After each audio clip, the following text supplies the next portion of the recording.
These schools must not stop immediately. Anxious to get your 300-meter run away, so make your way to the stop line as soon as possible. We'll get you off running hopefully. The first many years you have here. Says signed up to start at half 6. So, should be alright, shouldn't we? Yeah. Or long jump even, 7 so. And 6. And that's where we're at. Pole vault.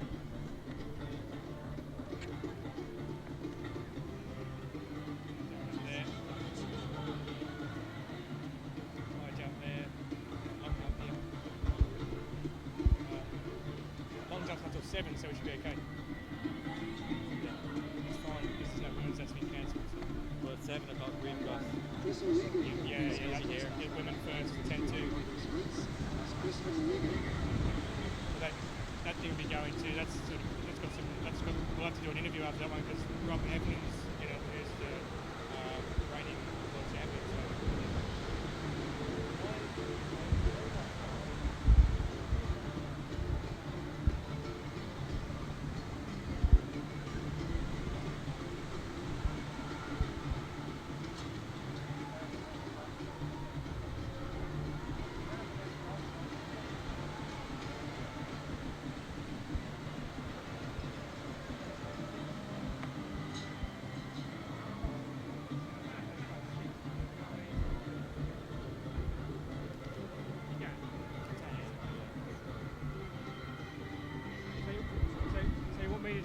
This when you just keep this here. Yeah, if you hold on to it, then I'll plug it in if I have time. But if they're on me and you need to plug in quickly, then that's the thing.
Testing 1, 2.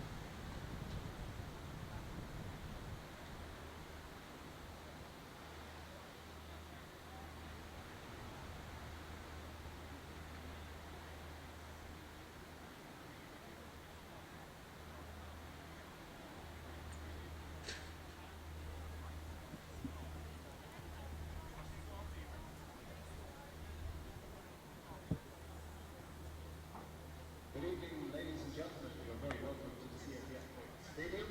Our event is about to get underway shortly on the far side of the track with the 300-meter sprints for the juveniles. That is a very successful event. The field events are about to get underway at 6 p.m.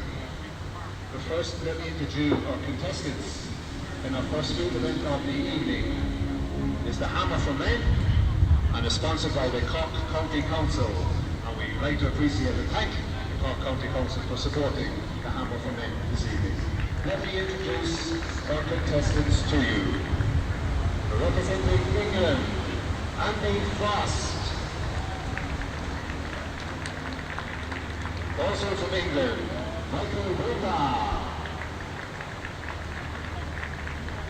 representing England, Francis Mulvaney. And last but not least, weighing number 204, representing Ireland, Killian Murray. Ladies and gentlemen, your contestants for our first main event of the evening, the Hammer for Men, sponsored by the Cork County Council.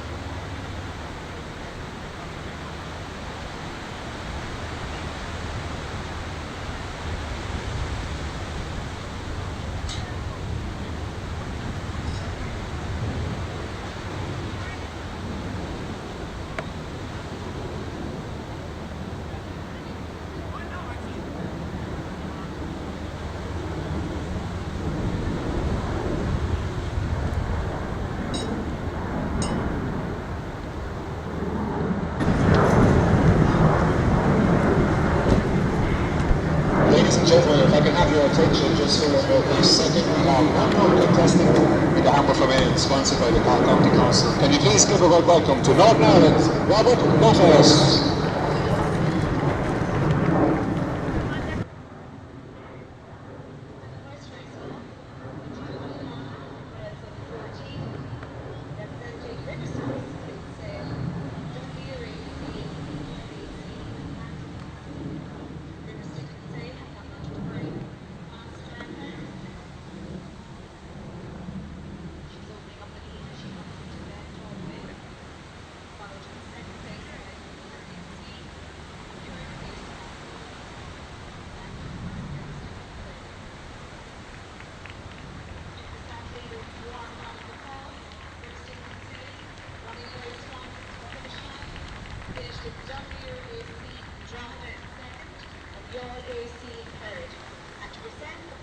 To those three athletes is Yvonne Wainwright from Everest, which is one of the leading technology groups in Ireland, and she will present the medals to first, second and third there. So thank you very much again to Everest for sponsoring these gala races.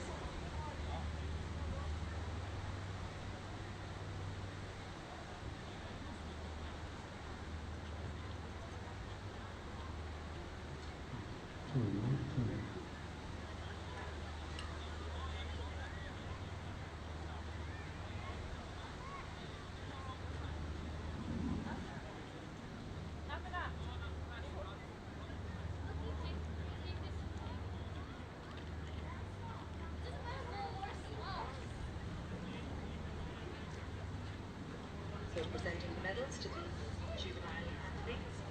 In first place is Riverstick Kinsale. Second place is WAC. Third place is Yall AC, presented again by Yvonne Wainwright of Everest. Thank you. And the second race of the juvenile gala event is underway. We have Leevale coming into the bend. Leaving taking a strong lead out as he comes into the home straight. So followed by these athletes, straight running. Fourth place, we have WAC. So well done to both boys.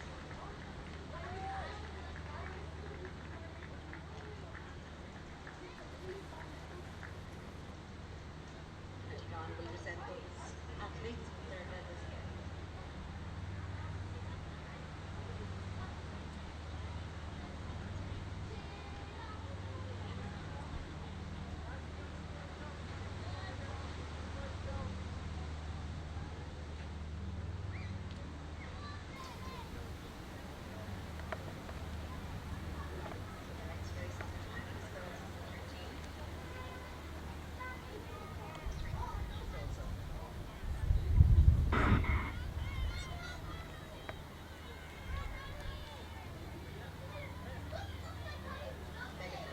Takes the lead out, St. Catherine's AC, followed by Riverstick Kinsale, Leevale AC,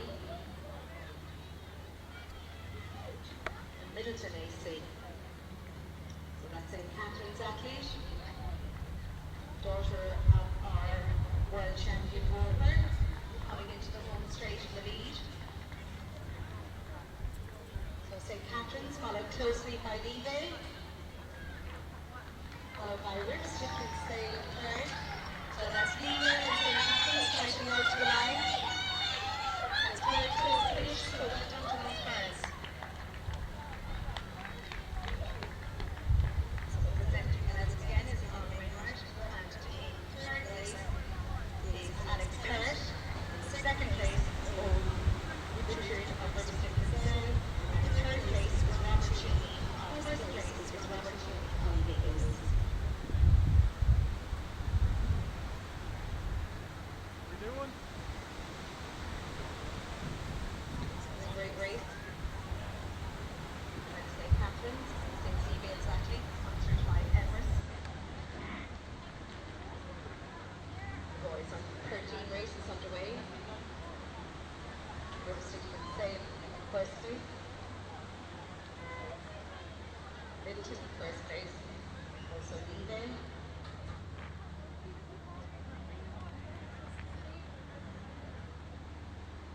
Taking a strong lead on the home straight.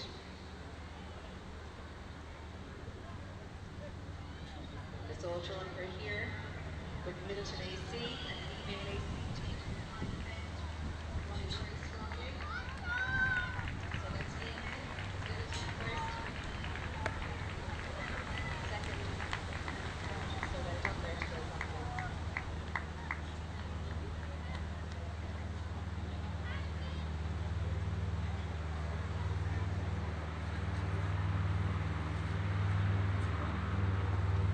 So there's a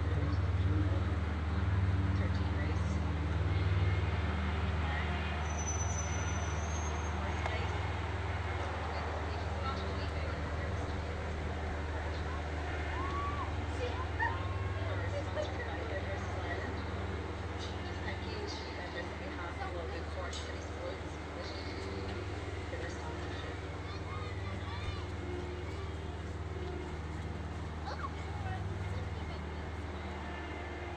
The next race on the track is the Girls 112.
So it's Girls 112.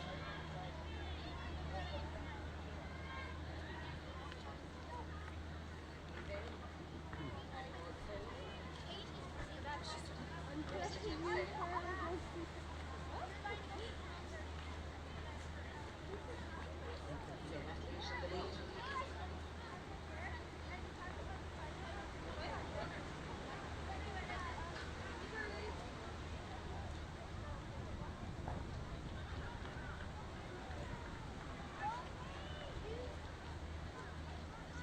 Leave it. Second place followed by Riverstick and Sale.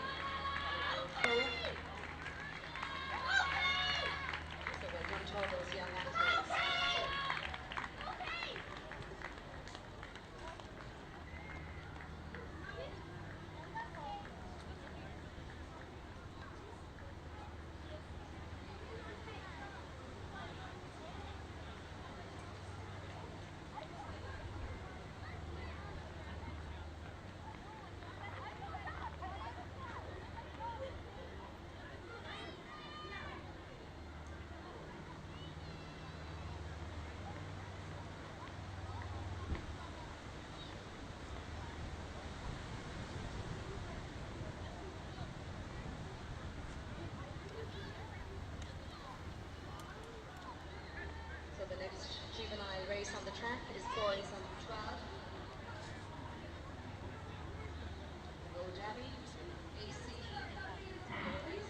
ladies and gentlemen, if you can turn your attention to the middle of the field, please, right now.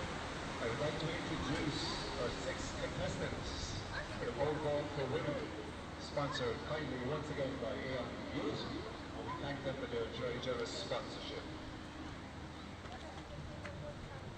Representing Ireland, wearing number 319, Laura Cousin. Also representing Ireland, wearing number 320, Lisa Hooran. Wearing number 321, Megan O'Connor. Wearing number 323 this evening, Rosa Samuels. Wearing number 324 tonight, also representing Ireland, Molly Healy. Last but not least, also from Ireland, wearing number 325, Hilda Walsh. And if you want to follow the women's pole vault, it's on page 56 of your program. Ladies and gentlemen, will you show your appreciation one more time for 6 contestants in the ARU sponsored pole vault for women.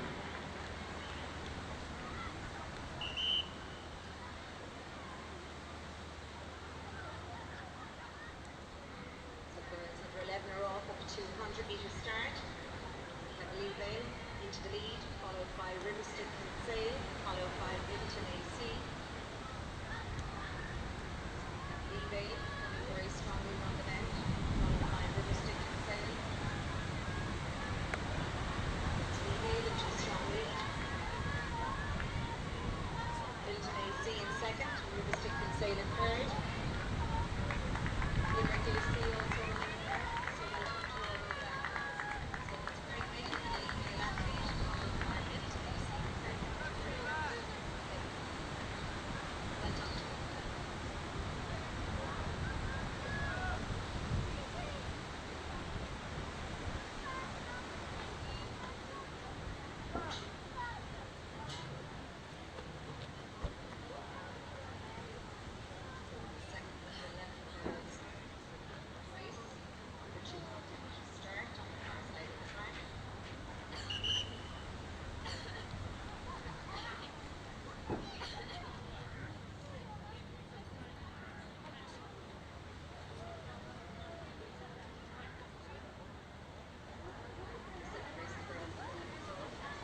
Your AC,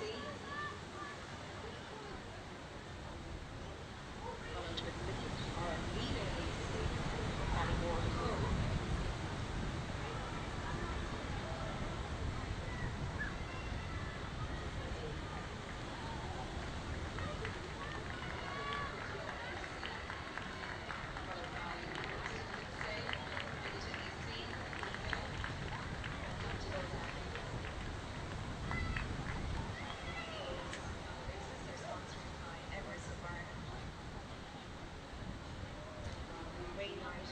Managers presenting the medals to the athletes.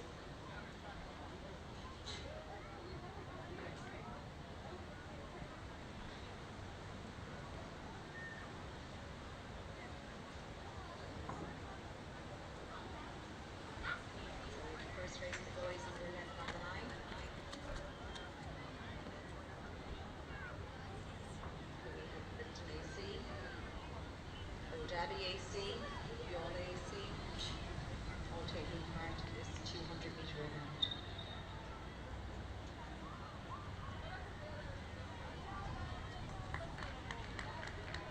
So we have Vinton AC, fighting all the way to the line. Old Abbey AC in third, Balgoony in fourth, and Yola AC in fifth. So well done to all those athletes.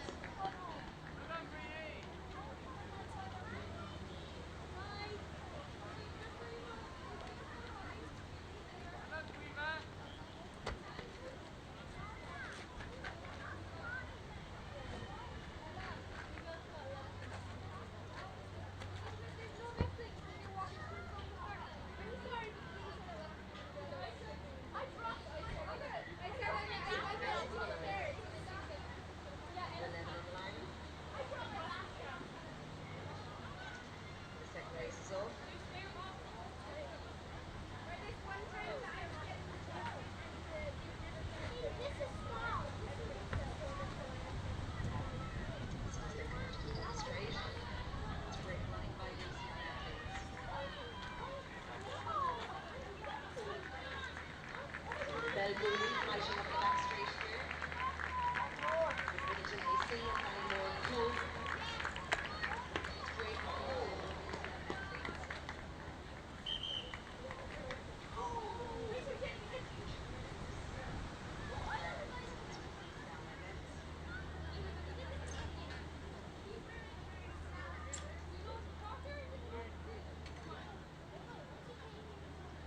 First race of the girls under 10 on the far side.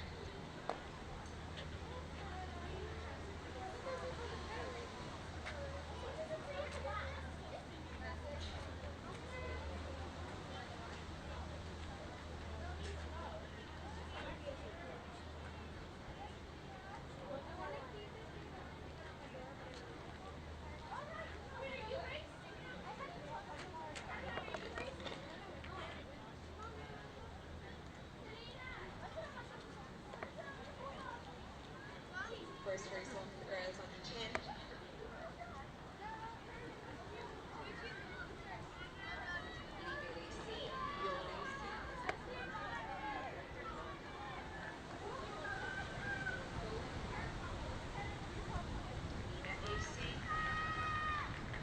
So that's Leaville AC in the lead, followed by Ballymore Cove, followed by Belbuli, followed by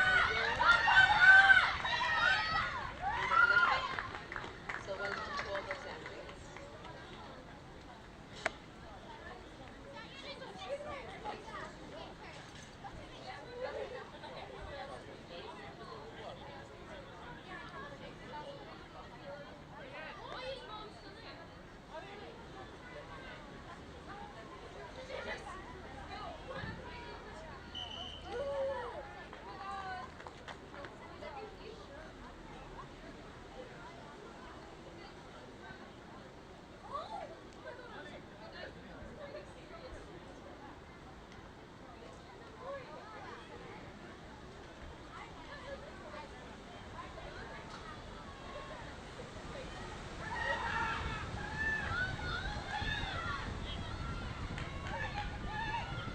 So the second race of the girls under 10 is on the way. AC out with a very strong lead here, followed by Bantam AC, Belbuli.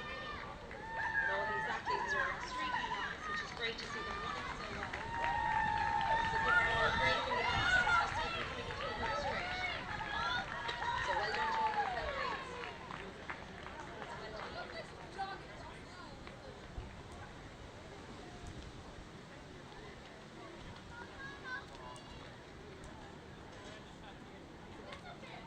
The juvenile gala medals are being presented by Ron Wainwright on purpose.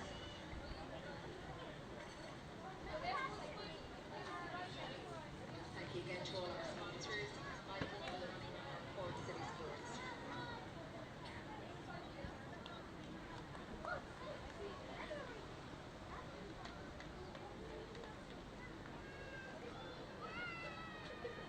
Next race, 200-meter start, boys under 10. Again, we have athletes from a various number of clubs around the country. Third place, we have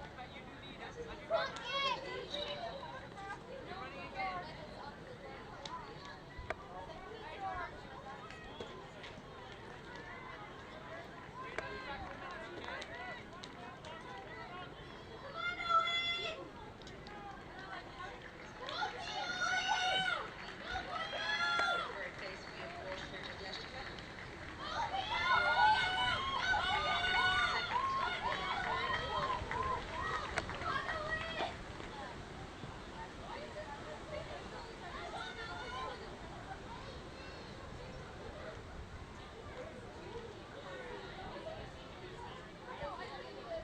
The next race on the 200-meter start is girls under 9. So we'll be on now.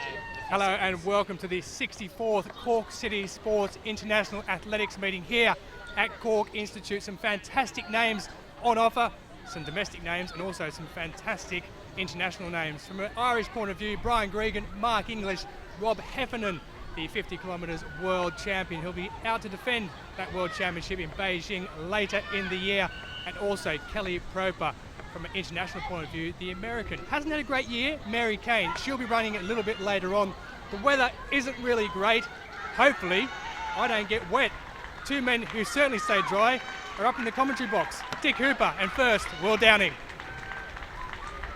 Yes, thank you very much, and we are majorly looking forward to this evening's action here at the Cork City Sports. Good crowds the past few years, and hopefully it gets a little bit warmer and it will stay dry, and that we will get the usual bumper crowd of maybe around 2,500 to 3,000. Our main races from our point of view getting underway at 6:15. A couple of junior races over 1,500 metres we'll be watching closely.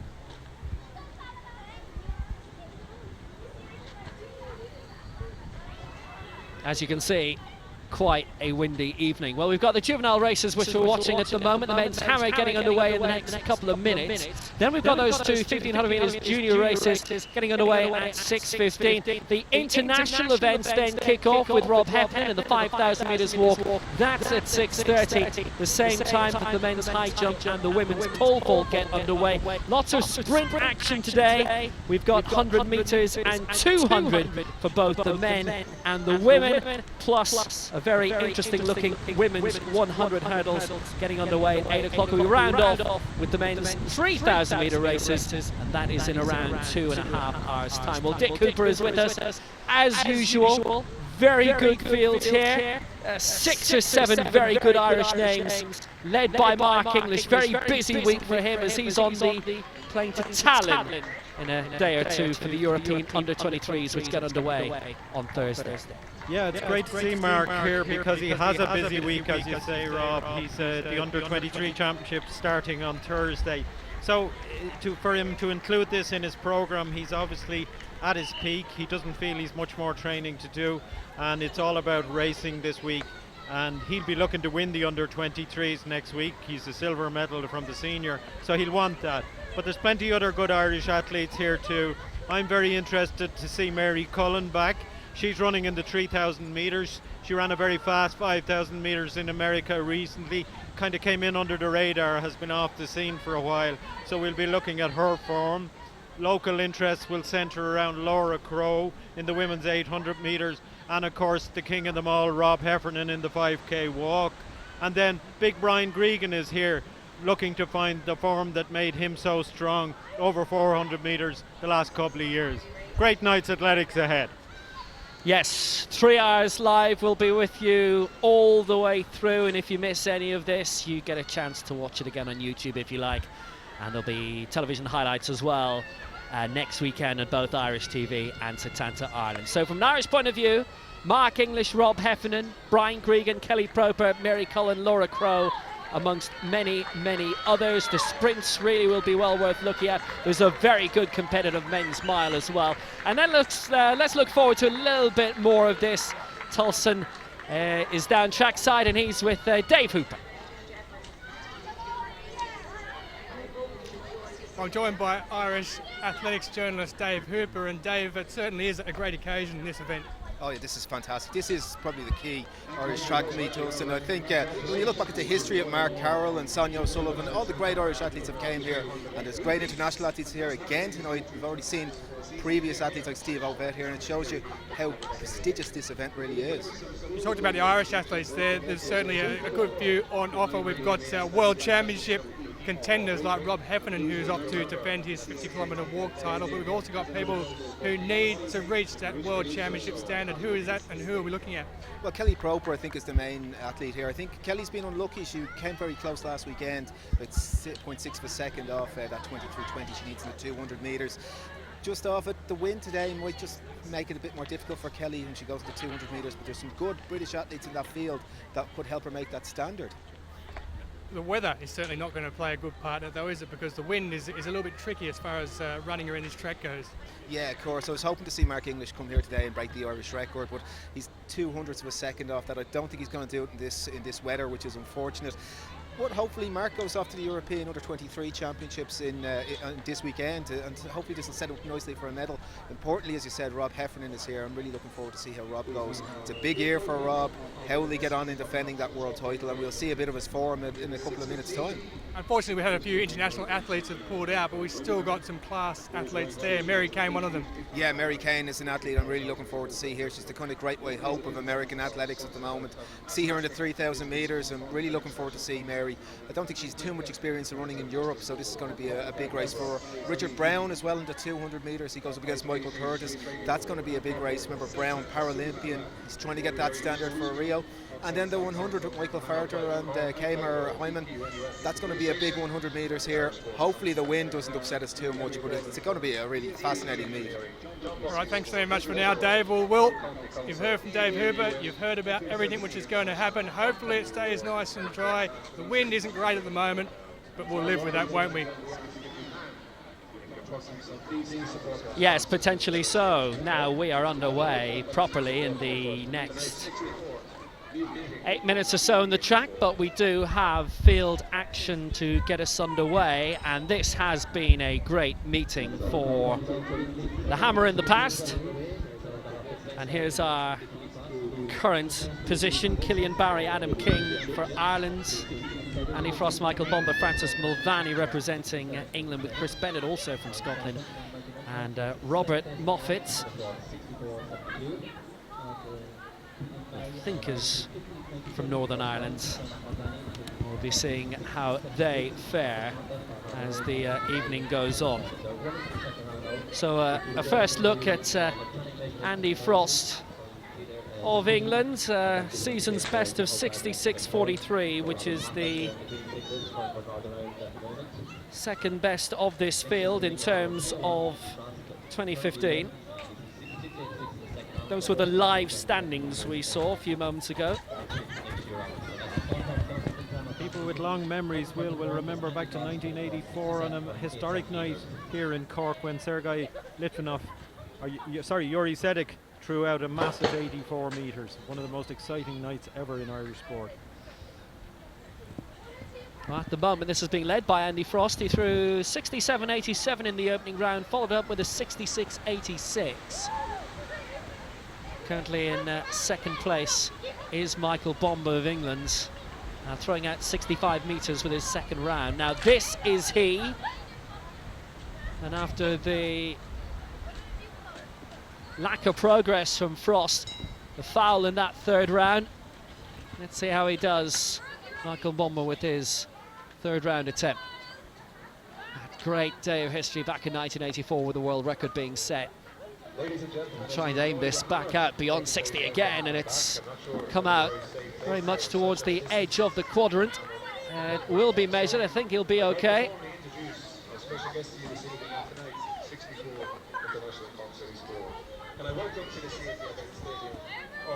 Four field events tonight, and this, the first to get underway. We'll have women's pole vault, which will be an Irish-only affair tonight. So has that improved on the 65 metres that he threw in that second round? That's to be determined. But before that, for Ireland, it's Barry Killian. Michael Bomber's mark will follow. 50 metres 97 in the opening round. That was 65.07 for Bomber. He improves by 7 centimetres. So the third round throw of Killian Barry. Foul in the second round, and that's just gone beyond 55 metres this time. Robert Moffat of Northern Ireland currently lying in third place. He, Mulvaney and Barry all with fouls in the second round. It certainly seems to be an improvement for Killian Barry. 50.97 last time out.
So the pause for the national anthem gave time for Killian Barry's third round throw to be measured. 53.07. He improves by just over 2 metres, but he stays in 4th place. Robert Moffat stays third for Northern Ireland with his 55.37. And those, the latest standings.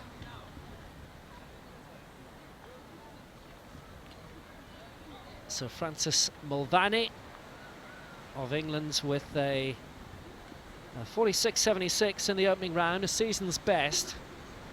Foul for him in the second round. So can he get over the 50 metres here, break into the top 4 potentially?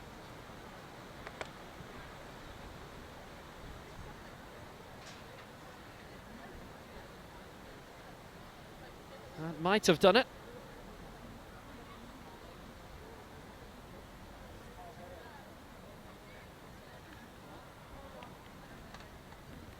Obviously not satisfied with the progress so far.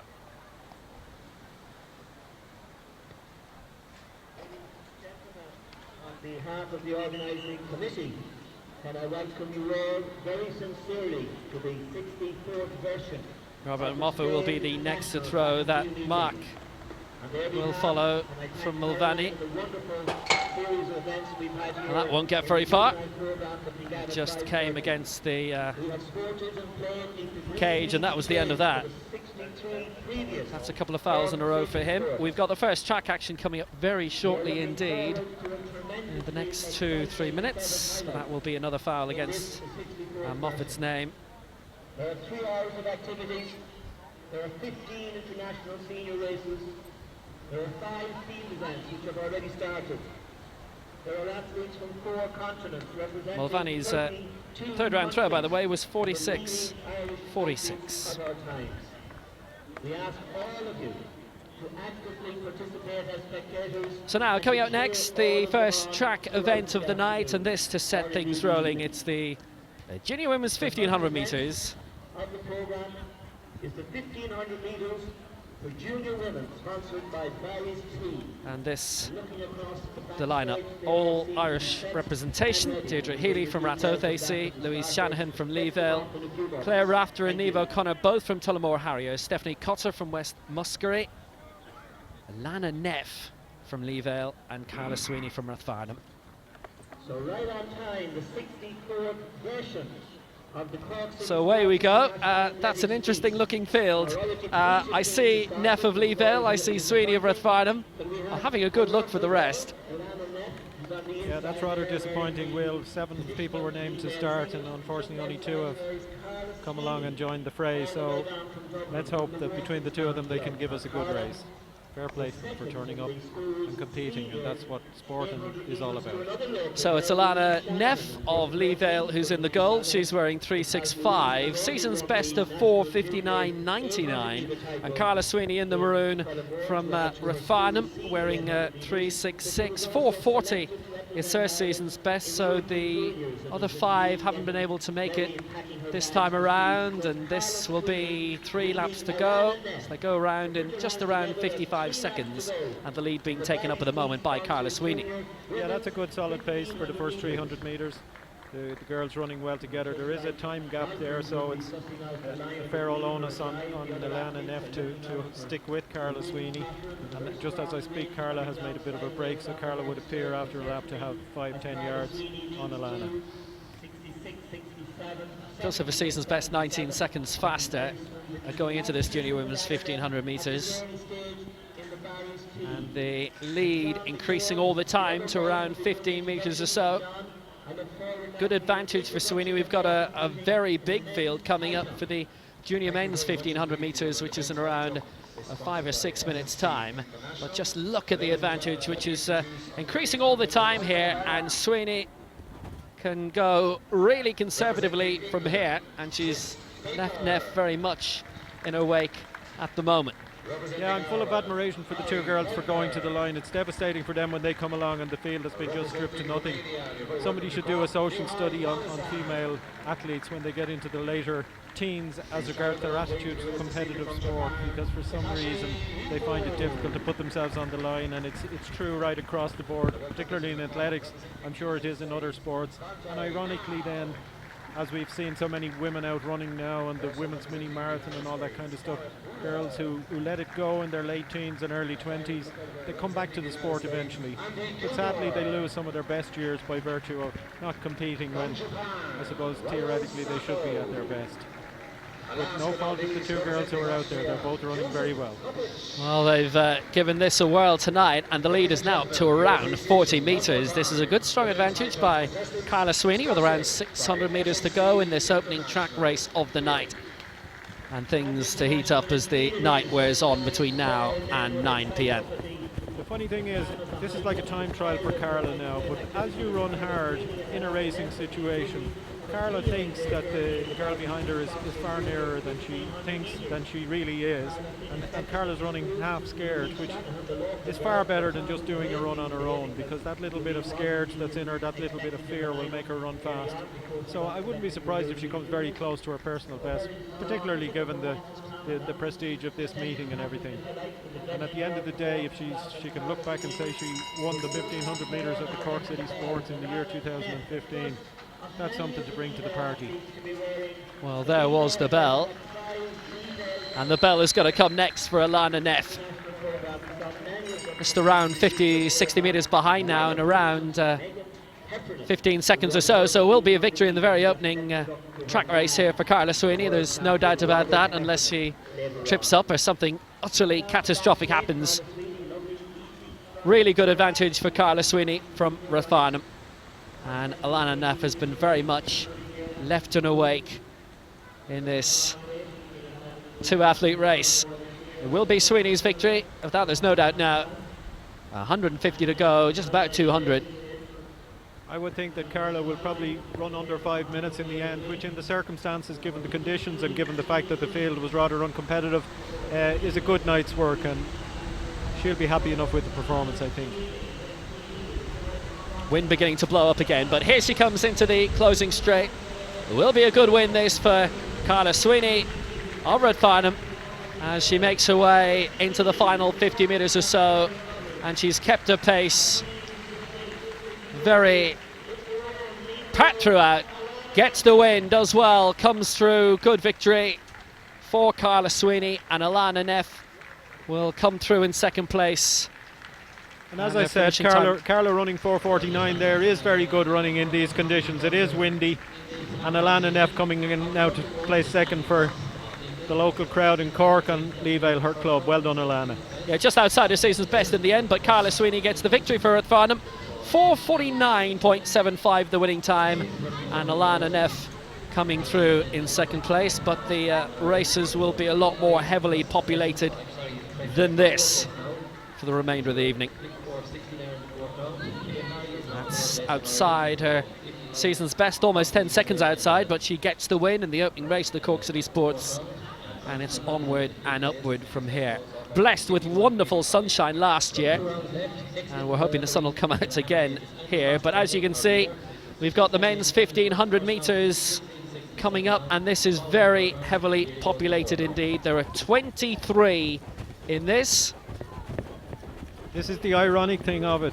The athletes in the junior race are queuing up every year to get into this meeting. This is one of the most prestigious races for junior athletes and meets to get into, and they love running in front of a crowd and a big meet, and they're always oversubscribed in terms of competitors. I'm sure they've turned away a few already. So we are underway in this junior men's 1500 metres. There are 23 in this. Fantastic field, and streaking away straight away from Dunleer AC is Gary Campbell, but there's a good field in this. We've got Killian Kerwin, a man very much to look out for, and also 376 is Luke Horgan from Leavale. We've got 397 Killian Kerwin from Raheny Shamrocks. We've got Darren McElhenney from Bantry. From Youghal we've got Fergal Curtin as well. But just look at this large field straight away. And we've got also 390 for Bantry, Darren McElhenney. So this is going to be a very, very interesting field. 3 laps to go. Yeah, this is wonderful to see, and they've committed to the race, which is importantly. They've gone through the first 300 metres just under 45 seconds. Yeah, you're right, Cillian Kerwin is a man to watch here. Yesterday he received the great news that he's been picked for Ireland for the European Juniors Championships next week, over 800 metres. Cillian has run 150.1 this year, so he will lurk with intent for most of this race, I would imagine. It's a question of, does he have the stamina? The lad in front from Dunleer has gone out strong, he's gone out hard, and that's the thing to do, because Gary Campbell, he's the fastest man in the field. He'll be in trouble if Cillian Kerwin is close to him near the finish, I would imagine. So Gary's going to make it an honest race, and he's gone from the gun, and he is really stretching them out. And 3.98, Colin Lynch in the blue. 3.97 is Cillian Kerwin of Raheen Shamrocks, and the gap just tightening somewhat with Gary Campbell of Dunleer still leading them out. 3.78, Fergal Curtin of Youghal AC, short enough trip for him to make his way here. So 2 laps to go, and leading them through again is Gary Campbell. Second place is Cillian Kerwin, and third is Colin Lynch in this men's junior 1500 metres, and the pack closing in on our runaway leader Gary Campbell. Yeah, we'll be looking for a 200 or an 800 metre split here, and we've got it there. It's 2.5, 2.6 type pace at 800 metres, which indicates they are on sub 4 minute pace. Cillian Kerwin now looking to close up on Gary Campbell. That looks ominous for Gary, but as I said, the one question mark over Cillian Kerwin would be his stamina. Can he get the distance? He is a good cross country runner. He's very well suited towards 1500 metres mile type stuff. It's just that he hasn't been doing that work specifically at the moment. He's been running 800 metre type stuff. So 600 to go in this junior men's 1500 metres, and it really is bubbling up to be a very, very good race indeed. And for Lee Vale, moving up is Luke Horgan, and that's Colin Lynch, who's been on pacemaking duty, just steps aside. So here we go, it's Gary Campbell who leads the way, and in second place 3.97 is Cillian Kerwin, and for Youghal AC now is Fergal Curtin as they hit the bell, and just a little bit of movement coming up just in front of him into third place now from Luke Horgan of Lee Vale. This should be a very good final lap. Yeah, Gary Campbell's been where he's been for the entire race. He's still there, he's really stretching it out now. He's putting Cillian Kerwin under pressure, he's asking questions of him, and has he got the answers? Luke Horgan running well in third, and Fergal Curtin in fourth from Youghal, just losing a bit of ground. But there goes Cillian Kerwin. Let's see, has he got the strength to finish this one out? It's a good surge with 200 metres to go, so Cillian Kerwin takes the advantage, clear of Gary Campbell in this junior men's 1500 metres, and looks to have made the break at the right time. A season's best of 4 minutes 0.14, and it's between these two here. In third place for Lee Vale is Luke Horgan. This is going to be a good sprint to the line, and it's Cillian Kerwin leading it out ahead of Gary Campbell at the moment. Campbell, who led for a lot of the race, but it's going to be second place for him behind Cillian Kerwin, who does well to win, and in the end he takes it in 3:54.10. It's third place for Luke Horgan, and up in fourth was Barry Keane of Waterford AC, and fifth was Fergal Curtin of Youghal AC. But that was a good surge right at the end, which came from Cillian Kerwin. Yeah, that's great running from the two boys in front. It's a personal best for Cillian Kerwin. He follows in the footsteps of some of his Raheny mates who've won this junior race in the past. I think of the names of Dara Birmingham and Richard Corcoran, who've been successful down here. They haven't run as fast as Cillian has run tonight, 3:54.1. And Gary Campbell in second surely got a personal best as well. That was a really great race. It shows us the conditions are not that bad for the middle distance races coming up later on. Very, very promising indeed for what will follow over the next 2.5 hours or so. A very impressive finish in the junior men's 1500 metres.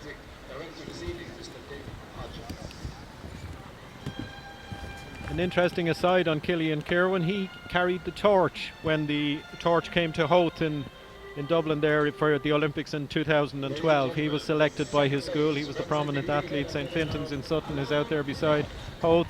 So they came and they looked for the most prominent athlete in the school at that time. Cillian was the lucky guy who got picked. Great honour for him and his family. And the hope is that he will develop that he saw and got enough inspiration from that day, and that he will develop into the athlete that he is well capable of being. As you can see, he has a magnificent physique, well suited towards middle distance running. I see him someday running a great mile, great 1500 metres. So here's the presentation for the women's 1500 metres. The junior race victory for Carla Sweeney of Rathfarnham, with Alana Neff of Lee Vale in second place. And two on the podium.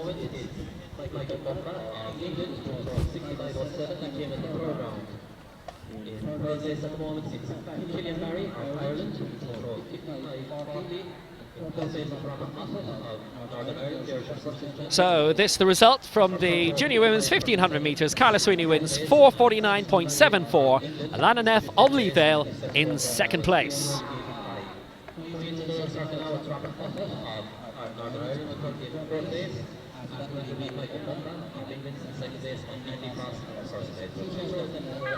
And a good crowd in already, and it's barely 6:30. Maybe the reason they're here is something to do with a certain man called Robert Heffernan. We'll be seeing him in the next few moments. Men's 5,000 metres walk, sponsored by Cork Airport, and it features the reigning world champion.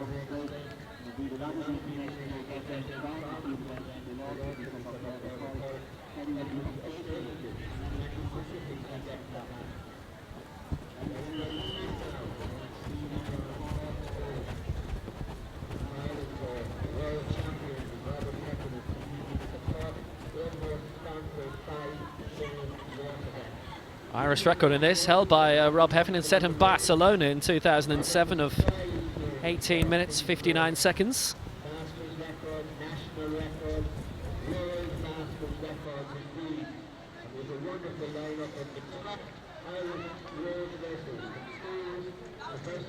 And number 220, the number to watch. So Rob Heffernan, the reigning world champion, going in this for Ireland, as is Alex Wright, who declared in the past couple of years. Brendan Boyce, who along with Rob Heffernan qualified for the World Championships in Beijing. Cian McMenamin is in this also for Ireland, who is a late addition to the field. But now let's very quickly go back to the men's hammer, and a man who's enjoying a very fruitful time of it in this competition, Andy Frost of England. Second longest throw of the year in terms of this field, 66.43.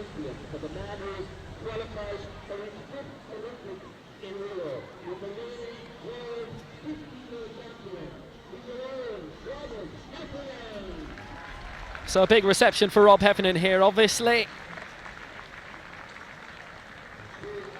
And this race that's put on really for his benefit every year.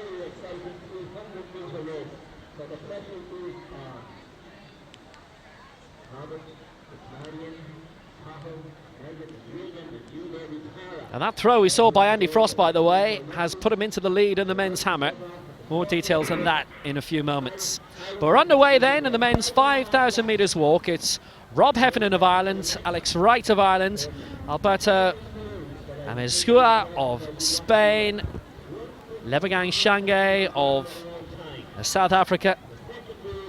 And then the Irish entrants in this, James Traynor, Evan Lynch, Brendan Boyce, Aaron Egan and Cian McMenamin.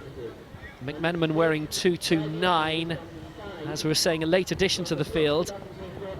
Evan Lynch does not appear to be there. Brendan Boyce is, he's in the blue, having qualified in Slovakia earlier this year in Drince.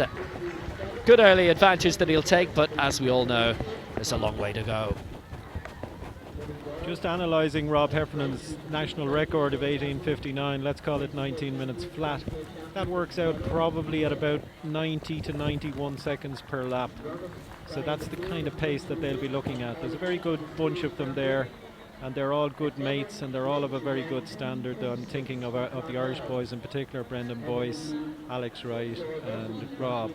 So the longer this group stays together, working at that 90-second pace and drafting off each other and helping, the better. It's when the group splits up that it can become more fragmented and more difficult to walk fast. Rob Heffernan perfectly perched in the back at the moment, with Brendan Boyce kicking off quite well. A season's best of 20 minutes, 22 seconds. Rob Heffernan obviously with that Irish record from 8 years ago. But he's gone for various categories, a world record here on the track at previous Cork City Sports. One thing he'll be looking for is the victory. So this is how it's finished in the men's hammer. Andy Frost with the victory, 69.49 ahead of England's Michael Bomber, 65.07. And Robert Moffat did very well in the end from Northern Ireland to climb up into third place, 55.89. Killian Barry was fourth for Ireland, and we had 2 DNSs. And the presentation, meanwhile, for the junior men's 1500 metres. Third place for Leavale was Luke Horgan. In second for Dunleer, having led for a long time, was Gary Campbell. But victory going to Raheny Shamrock's Killian Kerwin. It was a good triumph, 3:54.11. And it's Liam Hennessy with the winner's prize for Killian Kerwin. Sponsored by the Cork Education Training Board. A proud night for Killian, and it sets his confidence up nicely for his trip away for the juniors, the European juniors next week, where he'll compete over 800 metres. That's being held in Sweden. That gets underway in 9 days' time in Thursday week. Prior to that, in 2 days' time in Tallinn, the European Under-23 is getting underway, and Mark English involved in that. Women's pole vault. Now there's only 3 in this, the international competitors, due to the forecast winds, not involved in this. So we've got an Irish only field. We will be returning to the walk, but as you can see, there's very little developing in that for the moment. So we've got Laura Cusson, Lisa Houlihan and Megan O'Connor who are involved in this, and we may have a couple of late alternates in Una Samuels, Molly Healy and Clodagh Walsh as well. They've appeared in our late entry list, but certainly Cusson, Houlihan and O'Connor are all here.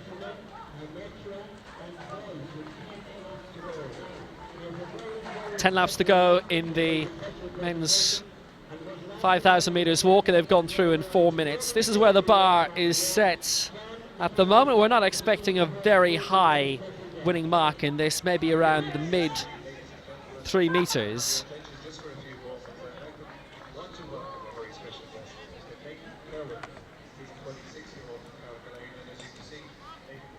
Thankfully, the forecast rain isn't expected to hit until about 10 p.m.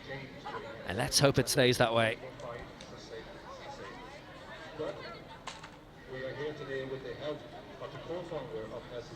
Laura Cusson is the season's best of 3 metres 15. Megan O'Connor, the season's best of 2 metres 70, and they will begin their competition shortly. Rob Heffernan hitting the front shortly in the men's walk, we imagine, currently perched in third place, but the lead being held at the moment quite comfortably by Ireland's Alex Wright, with Lebagang Shanghai of South Africa in second place. Still 9 laps to go after the next time they pass here, but we've got a breakaway group of 4. Brendan Boyce has dropped back a little bit, so our leading 4 at the moment, Alex Wright for Ireland, Lebagang Shanghai of South Africa, Rob Heffernan from Ireland, and Alberto Azemkua of Spain. Also of action later on in the men's high jump. Men's long jump will follow at around 7 p.m. And a good field has been knitted together for all of those.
It's Nathan Kerwin, by the way, who's currently speaking here. He's from Currabinny in County Cork, and he'll attempt 55,000 steps in the exoskeleton that he has over a 5-month period to raise funds to keep the expensive device in Ireland. So the men's high jump is on the way as well.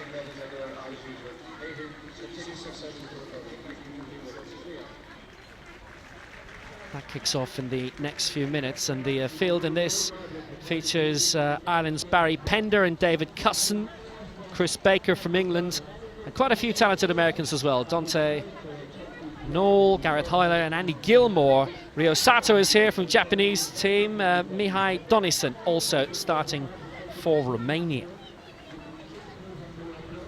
I know we don't have pictures of the walk at the moment, just to keep people in the loop, that there's a group of 4 have gone through 2K in 7 minutes 42 seconds. The group is comprised of the 2 Leavale athletes, Alex Wright and Robbie Heffernan, of course, and then there's a South African in there, Shang Labong Gang, and a Spaniard, Alberto. Yeah, it's the same group of 4 that have been away for the past couple of laps, and when they come through here, will still be 7 laps to go. We still have well over 10 minutes of racing involved in this, but Rob Heffernan looking quite comfortable, perched where he is at the moment, with Amazkua perched right behind him in 4th place, and it's still Alex Wright leading them through. 7 laps to go. They go through in around 8:30, and Wright keeping his pace up pretty much at the moment. This is an incredibly short race for these race walkers. I mean, when you think of it, 3K, they're more used to racing over 20K in Rob's case and Alec Wright's case, 50K. So 3K, it's a real speed blowout workout for them, and it's a lung burster for them, but it's vital in terms of turnover and training and just getting that shock to the system. And tomorrow when they go out for a longer walk, they'll feel much bouncier as a result of this lung bursting blast out that they've had tonight. So the overall result tonight probably is not that important. Yes, they'll be trying to run fast. Yes, they'll be trying to get something in the low 19 minutes walk personal bests or whatever.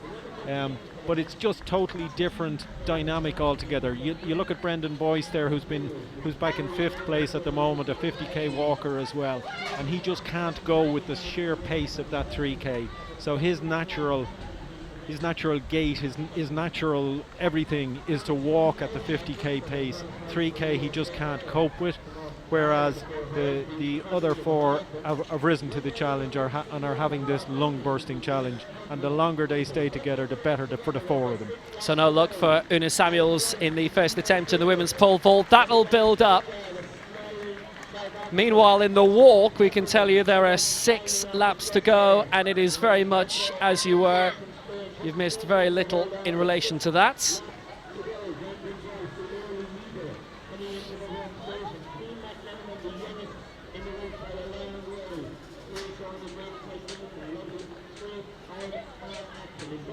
So this is Molly Healy with her first attempt in the women's pole vault, and she's knocked it as well.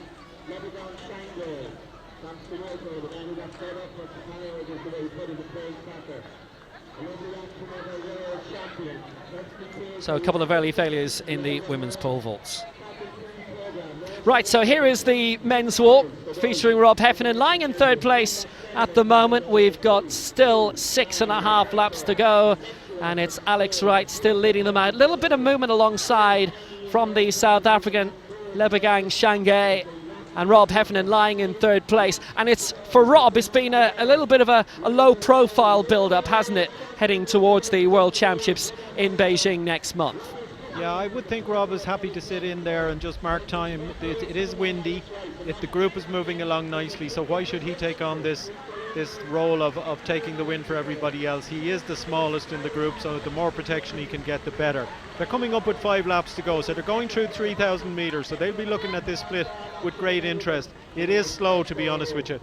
It always intrigues me why they have to check the watch. There's a clock standing there right in front of them with very big numbers, and still they have to glance at their wristbands. And I wonder, do they see anything different, Will?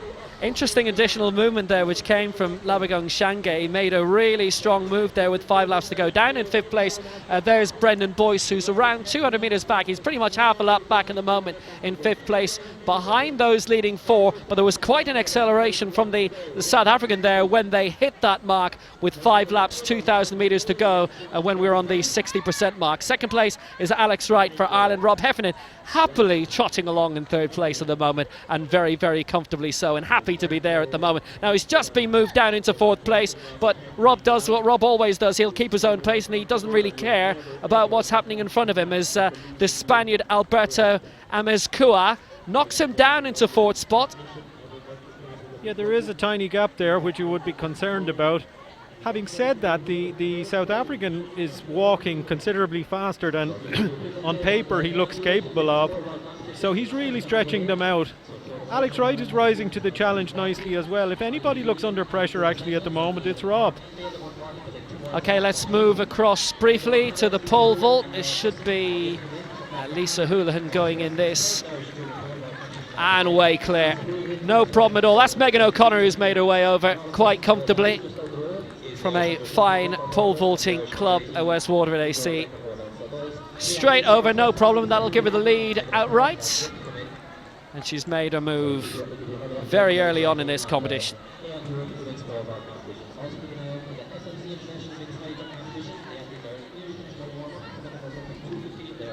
Men's high jump to kick off very shortly as well. We're watching Josip Kosic from Austria, very good international field in this, as those athletes begin to get themselves ready for their competition.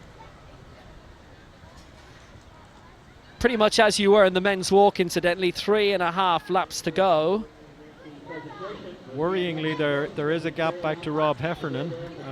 Viewers will be disappointed when they rejoin the pictures to see that Rob is slightly tailed off the lead 3 of Alex Wright, the South African and the Spaniard. Okay, this is Cian McMenamin, who's currently down in 6th place.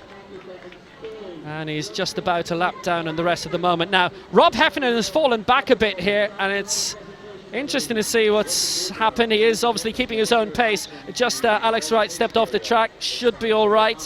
This is Lebagang Shanghai alongside him, the South African 2.23, and 2.22 Alberto Amezcua. Now, they've opened up a really big advantage here over Rob Heffernan. We've got 3 laps to go in the men's 5,000 metres walk, and Rob, well, he's keeping his pace up, but there is a little bit of a gap developing of a few metres here, and it's Wright who's moved his way back in front, having led a lot of this race, taken up a lot of the work, and it's Amezcua behind him. You can just see the gap there that Rob Heffernan has.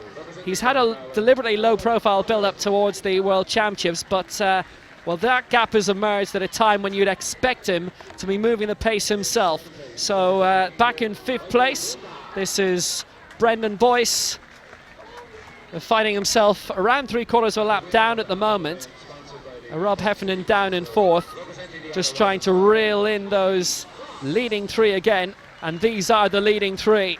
Wright taking it out with Shanghai in 2nd place. Little glance of the watch from Amezcua. 2.5 laps to go, about 1,000 metres, and Rob Heffernan just slightly out of shot at the moment, which is, from an Irish point of view, maybe a slight worry. It's the sort of field that you'd expect him to be doing very well against. There he is, just around maybe 15 metres back at the moment, and it's these 3 who are taking it out, and Rob really has to accelerate in the final 2.25 laps.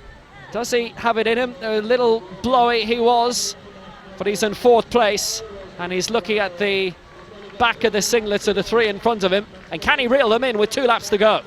Yeah, this is a really good race. Alex Wright is having a fantastic walk there in front. The Spaniard looks very easy back there in 3rd place. If I were a betting man, which I'm not, I would put a few bob on him. He just has that easy look of a man who's just thinking about when will I make my move. The South African appears to be working that bit harder. Rob is a bit tailed off now. That's a big gap to have to close. But fans of Rob, don't be too alarmed. As I said, this is 3K. It's nothing in comparison to a 50K. He's in the middle of a big training block for the World Championships in Beijing in August, and he's just using this as a blowout, as indeed are the others, but they're getting a better blowout than Rob maybe tonight, but he'll be a better man as a result of this tomorrow. Now we'll see the watch has been checked again. Well, the gap now between Heffernan and the leading three is around 30 metres, and being lapped there is Cian McMenamin, who's down in 6th place at the moment, and the battle for victory here in Cork is between these three. It's between Alex Wright of Ireland, Lebagang Shange of South Africa, and Alberto Amezcua, who's in the green for Spain. There's Rob Heffernan back in 4th place, looking to be lapping McMenamin very shortly, but he is pretty much out of the running in terms of the top three at the moment, unless he can pull them back in the final 500 metres or so. However likely that is or not. Probably the latter, really. But the bell is on the way, and it's being led out here by Alex Wright, with Shange alongside. There's the bell. So it's Shange leading them right in second, and now moving up in the outside. There's Amezcua, and Rob Heffernan now has to accelerate majorly around 30 metres down. Alec Wright is a good story. He's born in England of Irish parents. He's in typical amateur and lovely with the romance of the Olympics. He's declared for Ireland because he thinks Irish walkers are more appreciated, better looked after than British walkers.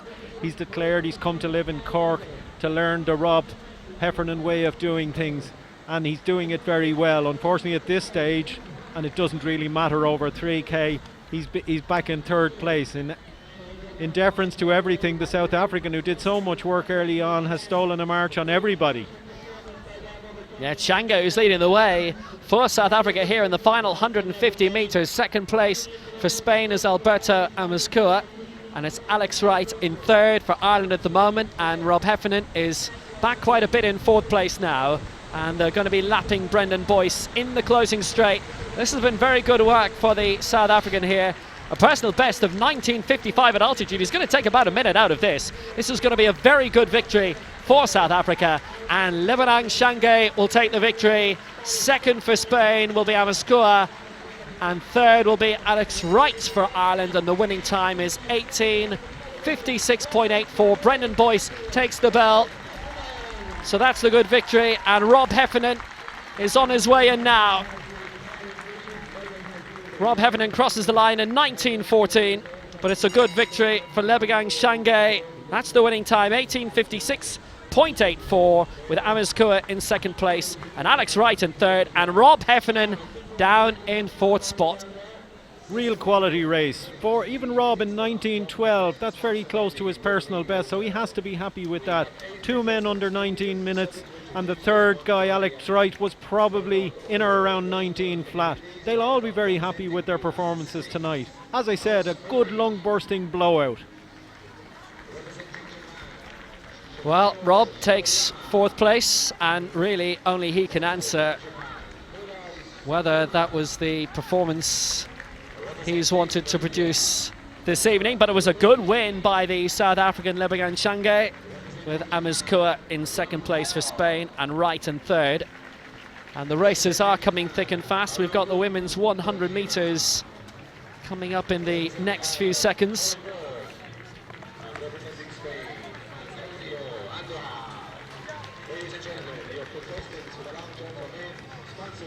So it's the B race first, and it features 3 from Ireland in Claire Brady, Catherine McManus, and Shona Lowe of UCC and Leavell.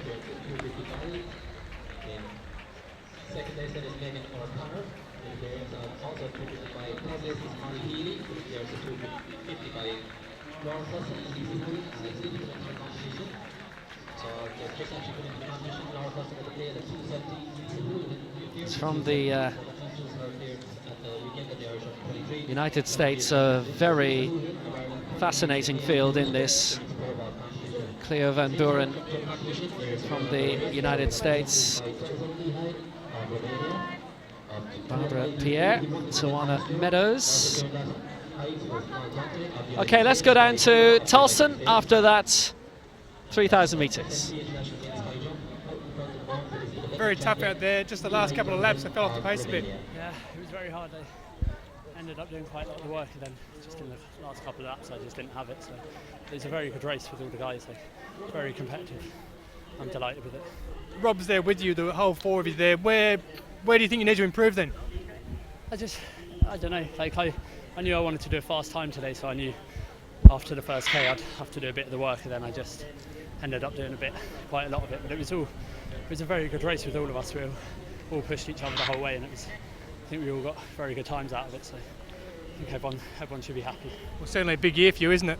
It is, yeah. I'm doing the 20K in the World Champs, so that's kind of my focus. I mean, all of us, our group was coming into this quite tired because we've been doing quite a lot of mileage the past couple of weeks. So, I mean, today was just a test, and tomorrow we're off to Morocco for a month. So that's where the hard work really starts.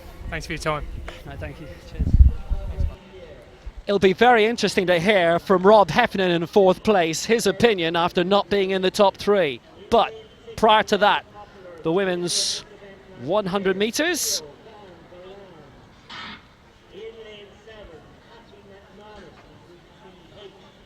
Which features Meadows Pierre Van Boren, who's won the past 2 years here. Claire Van Boren in lane 6.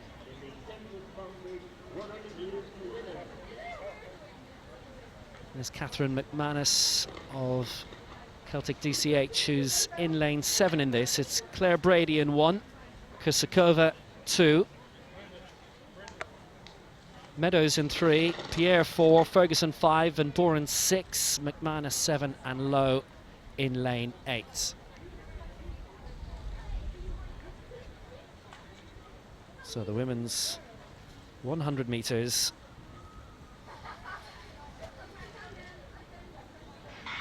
Catherine McManus and Shona Lowe alongside, wearing 160 of Lee Vale and is the UCC Sprints captain. 154 Cleo Van Boren, who's won here the last 2 years. Barbara Pierre alongside her in 4.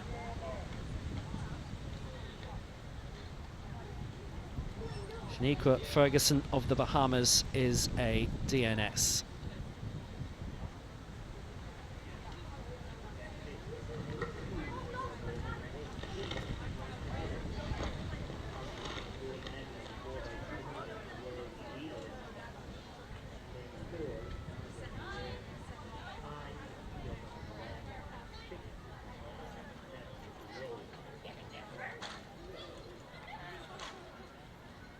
So all ready for the women's 100 metres. Pierre now in 5 and Boren in 6. And so they're away, and it was a very, very fast start. Too fast, in fact. That'll be a full start.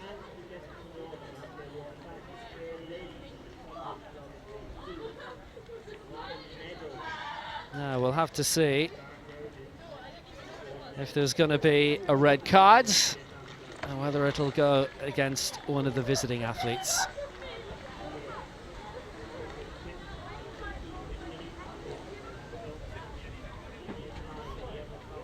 Well, here it was. Was there a little bit of a jitter in the middle lanes?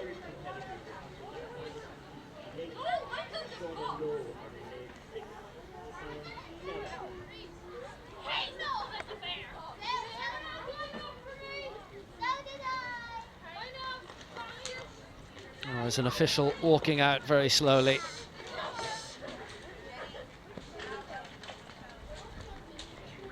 And it is a red card, I think, against Barbara Pierre. Yes, it is. So Barbara Pierre gets a red card, and she will sit out the second running. So it's Brady of Ireland, Kusakova of Slovakia, Meadows of the United States, Van Boren of the USA, McManus of Ireland, Lowe of Ireland, and Barbara Pierre full starting. And that's the empty lane.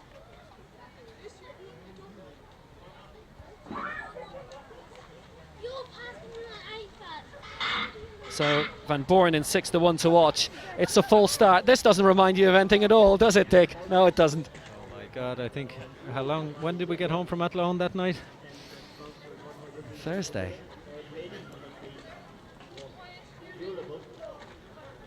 It's a long way to come and a lot of warming up to do to get thrown out, isn't it?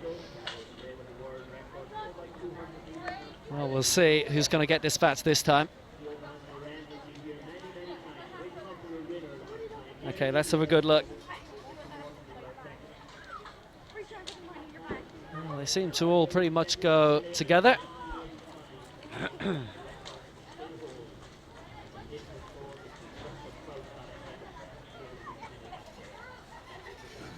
Maybe a case they put this one down as a faulty start rather than a false one, but we shall see.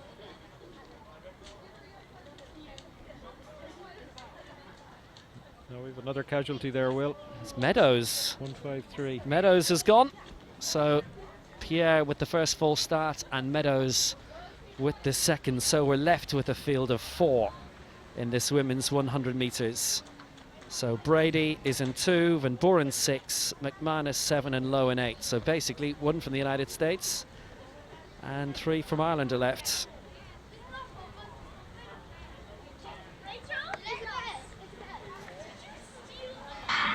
So they're away at the third time of asking, and we're expecting a lot from Van Buren here. It's been a good start by Brady, but can she keep things rolling? Van Buren now coming into her own, and Van Buren will win it, and second place will be McManus, and Brady will be third, and 11.72 is the winning time for Claire Van Buren. It's .11 outside the season's best, but that was a good, effective victory in the end. Very smooth run from Cleo there. Pity that her 2 compatriots were marked absent in the lineup.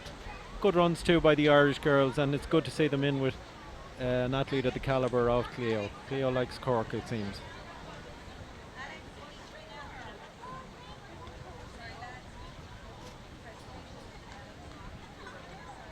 So Cleo Van Buren gets the victory for the United States. 11.72, the winning time.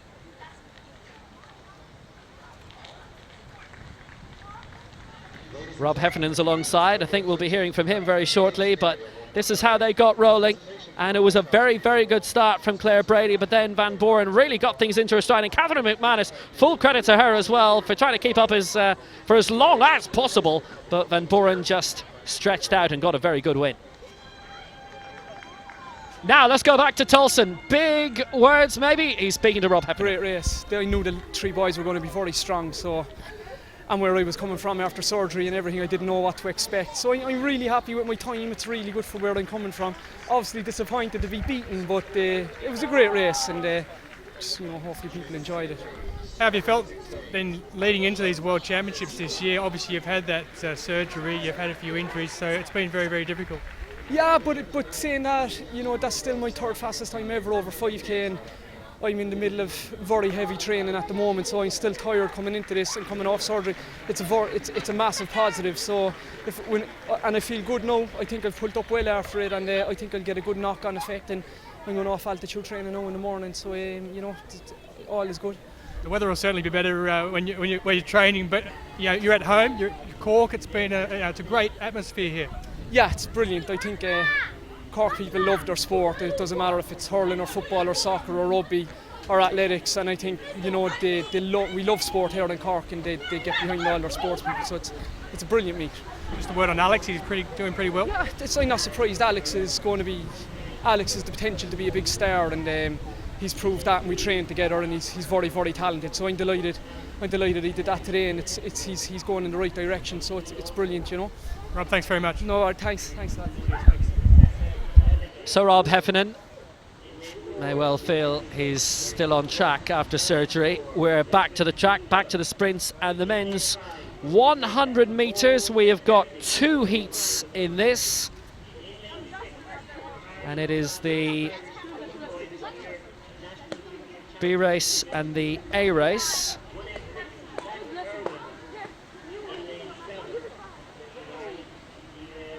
So this is the field for the A race, which comes up in a few minutes. We've got the B race before that, and it features Zach Irwin for Ireland. He's there wearing 186.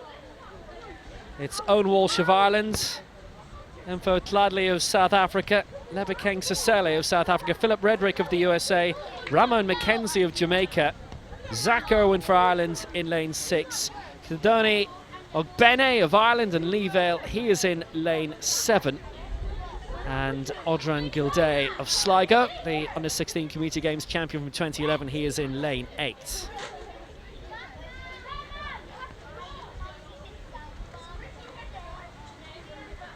Philip Redrick of the United States, 3-time All-American from Austin, Texas. He is in lane 4 in the red. Cecile alongside. And away the first time of asking, and a very good start from Zach Irwin alongside him. Ramon McKenzie going very well too for Jamaica. And look at Cecile of South Africa go. Cecile might just have been run out of that in the end by McKenzie. And Irwin would have been high up there as well. 10.82, the winning time. And McKenzie, I think, might just have edged that in the end. Yeah, Zach Irwin was third, Will, which looked excellent running for such a young man in that type of company. He's bound for the European Juniors next week as well, so he looks in good fettle. Yeah, great start by Zach Irwin. And then right alongside was Ramon McKenzie of Jamaica. World Youth Champion in the 200 in 2007, and Irwin looking in very good form. So the victory going to Ramon McKenzie in the end in 10.82.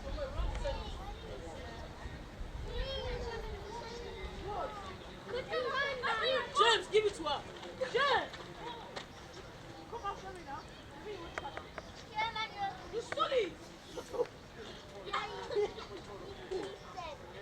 Outside his season's best of 10.82. But a very good victory for the Jamaican. And Zach Irwin coming up very well in third place, which does augur well for the European Juniors.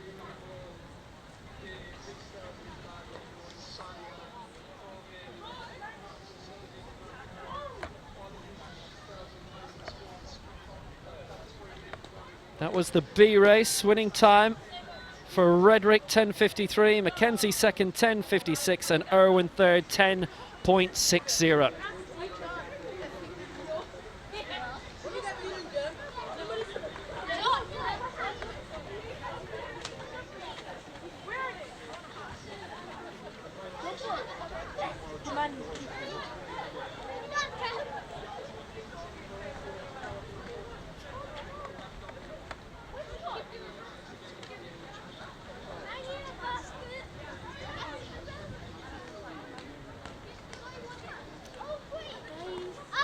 Remind everybody, no shouting. Yeah, this is the TV and everything. We can just hear you all the time. Full house in the main stand here at the CIT Stadium.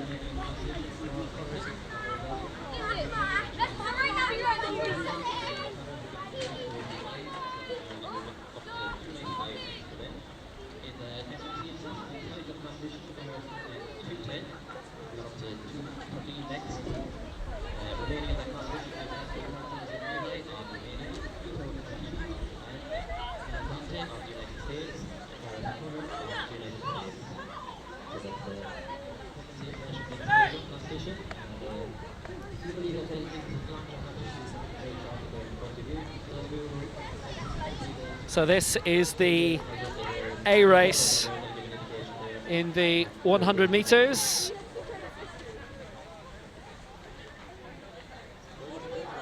And this features Michael Matthew of the Bahamas, Maurice Mitchell of the United States.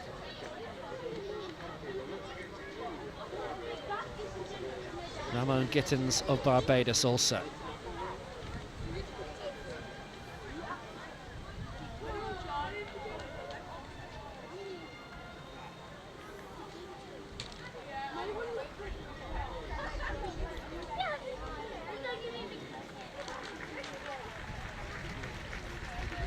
So this A final features Kamil Mashtak of Poland, Solomon Bokri of Sierra Leone, Ramon Gittins of Barbados, Kemar Hyman of the Cayman Islands, Cleo van Boren with victory in the women's 100 meters. That's the success, 3 years in a row.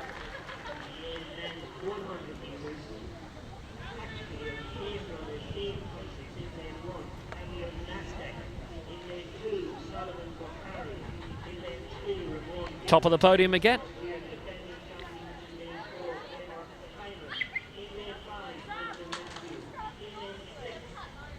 Ramon Gittins of Barbados from the 2012 Olympics and regular Caribbean medalist.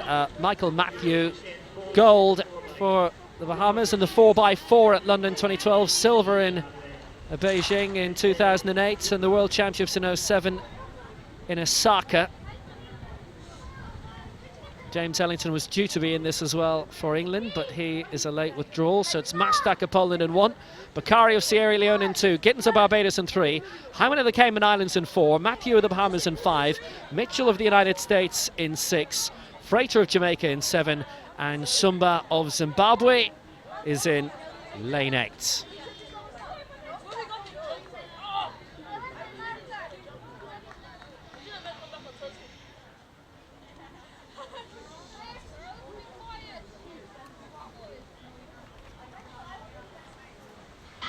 So we're the first time of asking, or at least they were, but only for a second or so. They've been called back for a full start.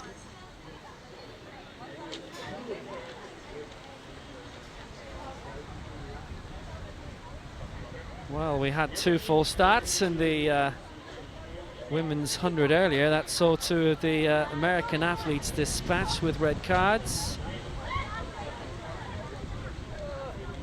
May have been 5, but we'll see.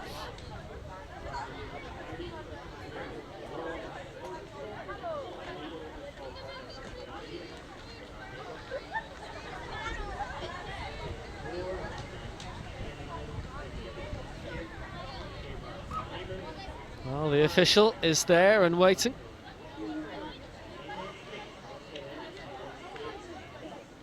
Well, here goes the official. And he is past the middle lanes. And he has gone to lane 7. And it's Michael Freighter of Jamaica who's been picked out. And Freighter with the arms outstretched to appeal. But the Jamaican 4x1 gold in the last 2 Olympic Games. That squad with Usain Bolt. And the World Championships in Berlin. And Daegu as well. He has got the red card and he is out. So we're down to a field of 7. Mr. Starter's taking no prisoners tonight. That's 3 out of 3. He's not afraid to make a decision. They're being very, very ruthless indeed. So it's Mastak in lane 1, Bakari in 2, Gittins in 3, Hyman in 4, Matthew 5, Mitchell 6. Sumba is in lane 8. With Michael Freighter of Jamaica in lane 7, disqualified. They have been very exacting.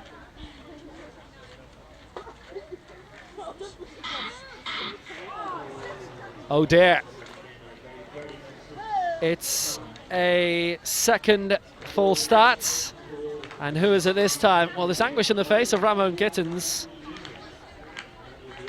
the London Olympian, the Barbadian. Who is it this time? Was there anybody obvious?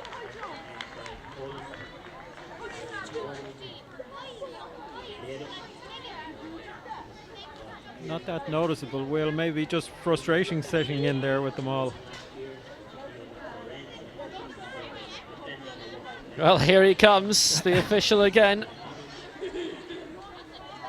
So who does he want?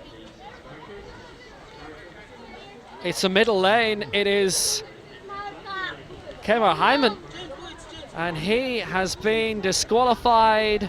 The regular Caribbean medalist, 10:18. He has run this year, but he won't be running it here. He, along with Michael Freighter, being disqualified. So then there were 6. What this serves to do really is heighten the tension and make the athletes a little bit more reluctant to make that little gamble that they have to do out of the blocks. It's all very tense. Not too nice to have the official come over and show you that card. So we've had 2 disqualifications. Mastak in 1, Bakari in 2, Gittins 3, Matthew 5, Mitchell 6, Sumba in 8. Finally, they're away at the third time of asking. Very, very good start by the pole. Kamil Mastak in lane 1, and moving up is Gittins in 3, and Gittins is going to take this in a very good time. 10.23 for Ramon Gittins, and he gets the victory. And that was quite comprehensively done indeed. A lot of waiting, but finally the Olympian from Barbados strode through to get a very good win. 10:23, the winning time. Yeah, his class and his hunger to win that race was rewarded. You could see how frustrated he was with the false starts, and he was really keen. He came to win tonight, and he got his win. Very good run. It just looked as if coming up in second place was Maurice Mitchell of the United States.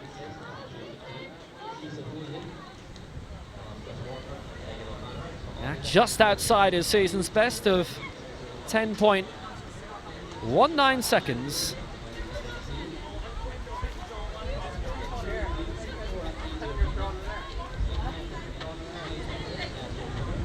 So victory for Ramon Gittins, 10.19. Maurice Mitchell second, 10.31. And Solomon Bakari third for Sierra Leone, 10.32.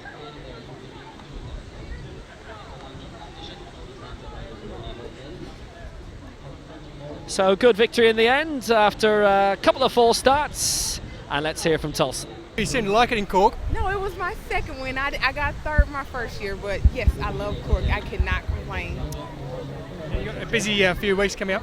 Yes, I do. I will be in Europe for 3 weeks. Actually, I go to Brussels for 2 meets, Sweden, and then I come back to Ireland and compete at the Morton Games in Dublin. So I'm excited about that. What sort of differences do you find racing in Europe? Food. The food is the difference. I always pack a luggage with snacks because I cannot survive without my snacks. But the weather primarily, because I train in Texas, so Texas is pretty much dry heat, so it's a big change coming from like 90 and 100 degrees to coming over here and it's like 50 or even colder and rainy. So you just got to get used to it. You have to be flexible being a professional athlete. You can't just be one-minded, so it's nice. And you're talking about trying to get your husband here? Yes, next year he's trying to hoodwink me into getting him to come to Europe with me next year instead of having a baby.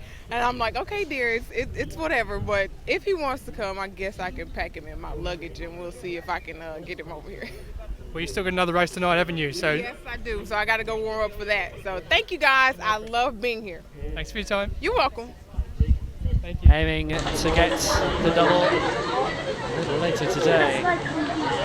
Dora, we'll see her in the 200 a little later.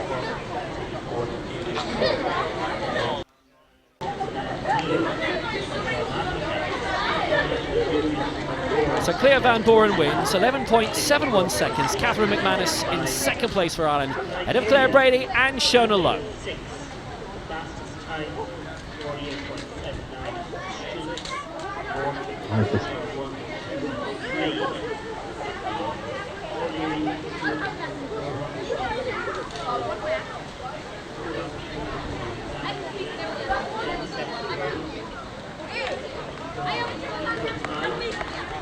So let's cross over then to the men's long jump, which is just getting underway. And for Japan, this is Arinobu Kojima.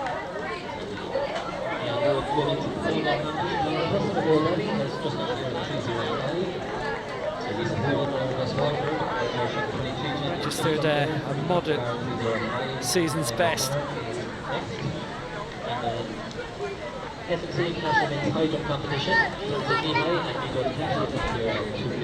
Strong field in this, quite a few athletes from Japan in this. This is the men's long jump sponsored by the Rivoli Hotel.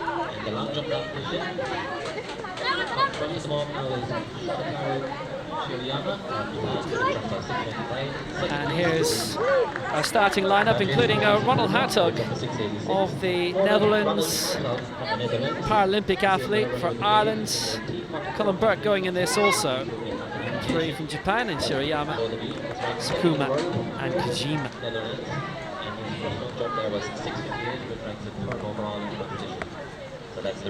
Colin Burke for Ireland, season's best of 7 metres 18.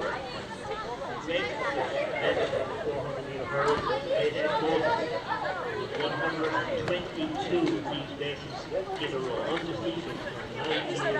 This is the opening round, and Kojima, by the way, going out to third place with 6.78. That was a foul by Colin Burke in the opening round. And this is Antonio Andújar of Spain. Season's best of 6.75. But if he were to replicate that, would go into fourth place immediately. It's Shirayama, Japan, who leads, going out to 6.95 with his opening round attempt. Sakuma of Japan in second place, 6.86. And that attempt you saw a few moments ago from Kojima, putting him into third place. Royal Hartog has had his opening round attempt. He's gone out to 6.58. So Andújar now to get his night underway. And that's the red flag. And that is an opening round foul for the Spaniard.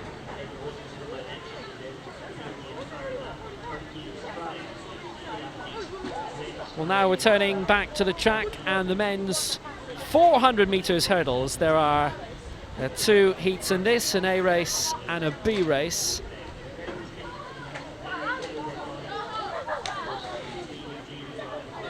This the 8 for the A race, which follows shortly, featuring for Ireland Jason Harvey.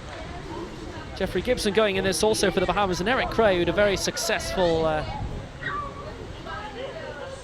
East Asian Games lately, which is won gold in the last couple of championships.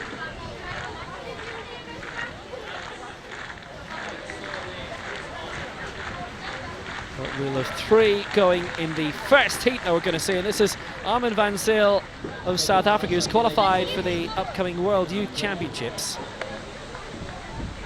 Christian Morton of Nigeria, Olympic semi-finalist for Nigeria, and Timmy Crow as well. So three in this opening heat. Crow in 4, and Zyl in 5, and Morton in lane 6. Morton with the season's best of 51.54. Timmy Crow, who put in a very good performance in Athlone last year. You can see the wind just opening up. So in this B race, it's Timmy Crow going in 4, Armin van Zyl in 5, and Christian Morton is in lane 6.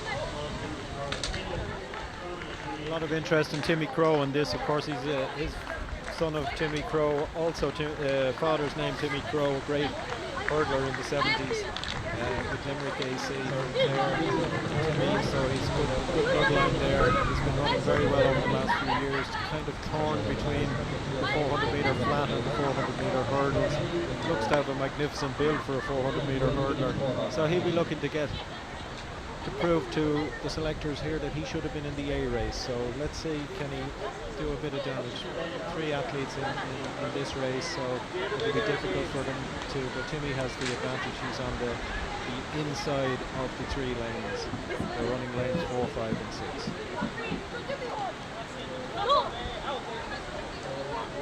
Was in the squad for Prague and the European Indoors in March. Van Zyl is Cali bound in the next few weeks. Always a congested schedule. The European Under-23s kick off in Tallinn in 48 hours time. The European Juniors are in Sweden. World Youths in Cali, with the European Youth Olympic Festival, which is coming up as well, which is in Tbilisi.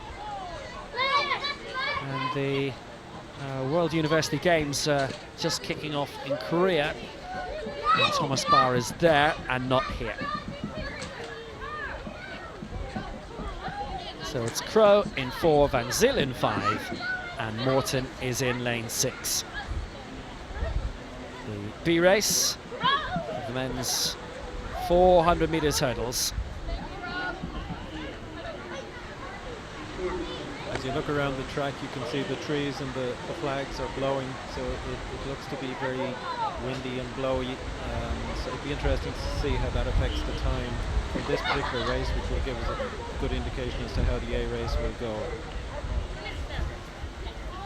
The wind is really strongly blowing up now, and it's meant a little bit of a break for the athletes and a slightly delayed start.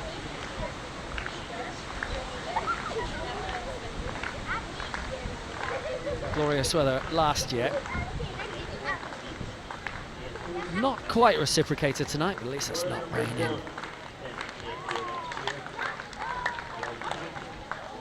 Not raining, and there is a good strong crowd in the stand here and around the embankment, so the elements are here for a good night. It probably needs just one race to really kick-start it, and hopefully we'll get that shortly.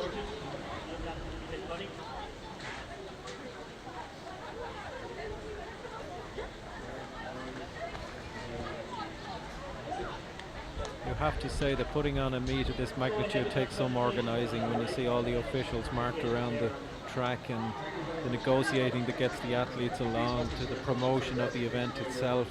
And the Cork City Sports, it's the 64th edition of it tonight, so it certainly has been going for a long time, and there has been some absolutely memorable evenings over the years, and it's wonderful to see the tradition survive of the Cork City Sports, because there's so much involved, so much finance, expense, seeking sponsors, everything. Hats off to the committee who year after year continue to have the enthusiasm to put on this event, and it's very much appreciated by the athletes and the athletic public. Well, we're going to have the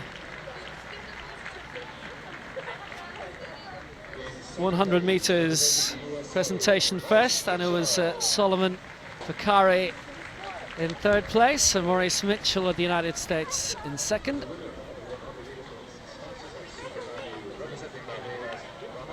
And Ramon Gittins taking the victory. 10.23 for Barbados. He's very heavily wrapped up. This is what Irish summers are generally like.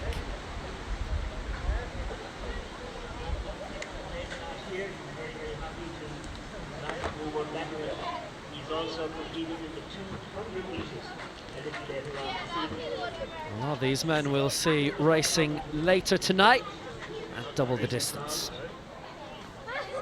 So let's move back for the time being to the men's long jump, and very interestingly for the Netherlands, Ronald Hartog, who's medalled at the last two major championships, the Paralympian at the IPC Athletics World Championships in Lyon 2 years ago, and again at the European Championships last year in Swansea. Had been involved in the javelin for a few years, and then found he had quite a good bit of pace, so why not do a bit of sprinting?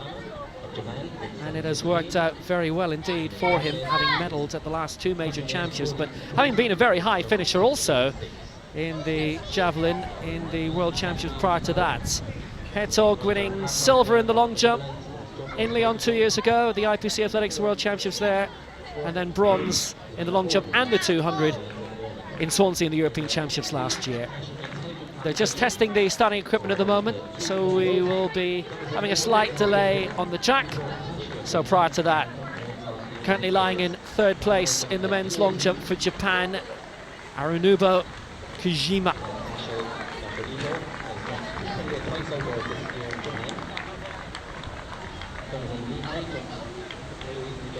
.678 in his opening round.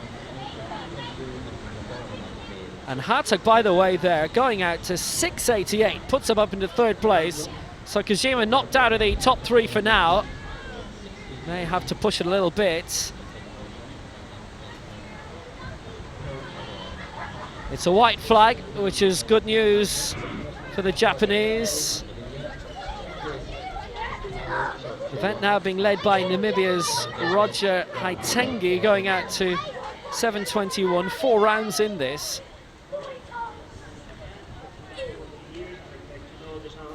So now crossing to the high jump, but this is Takashi Eito of Japan.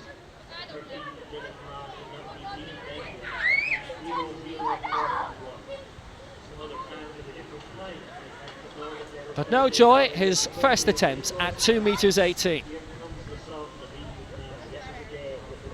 Colin Burke had a foul in the opening round for Ireland, so currently unplaced, as is the man behind him, and Antonio Andujar.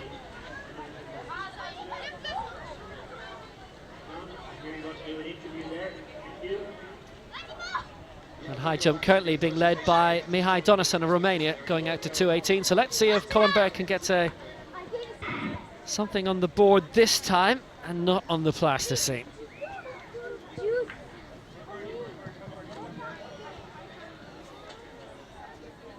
Bad news, second foul, and still to register a mark.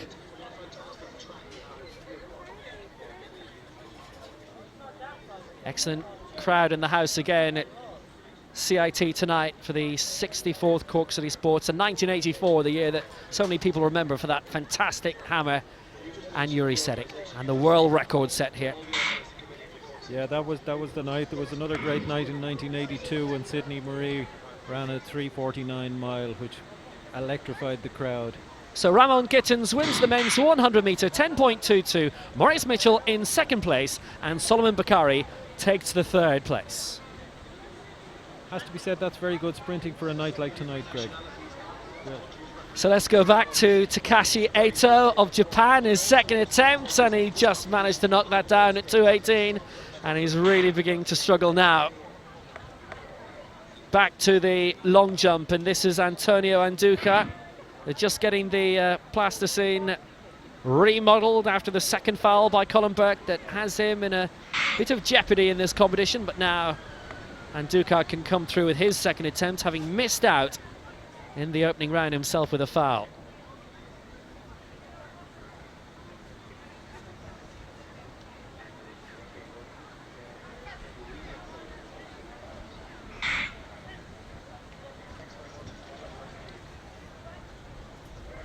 Well, the good news is it's a white flag. Second failure at 2 meters 18 in the high jump for Dante Knoll of the United States. As you can see, there's just a little bit of difficulty with the starting blocks for this 400 hurdles, which is why we have the delay here.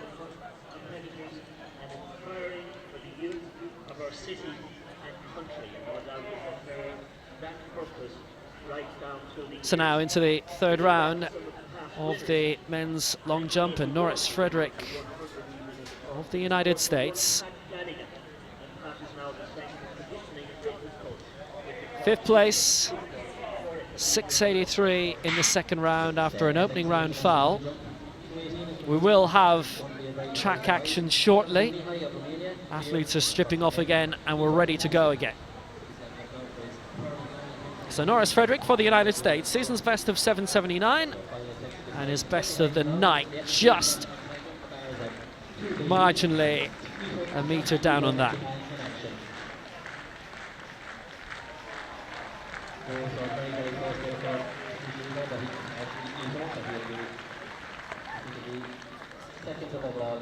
It's a white flag, and that's good news. Lead being held 7:21 by Roger Tengi of Namibia, to get into the top three only has to improve by 6 centimetres. Ronald Hartog with that 6:88 we saw a little bit earlier, putting him into third place. So back to the high jump, and this is Dante Knoll of the United States, his third and final attempt at 2 meters 18.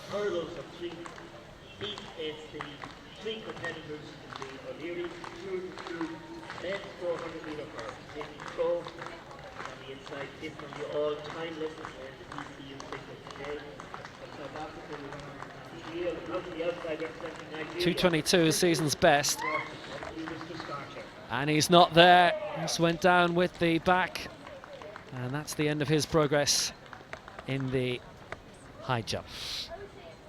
So the problems with the blocks have been fixed. So this is the B race and the men's 400 meters hurdles, and 3 going in this.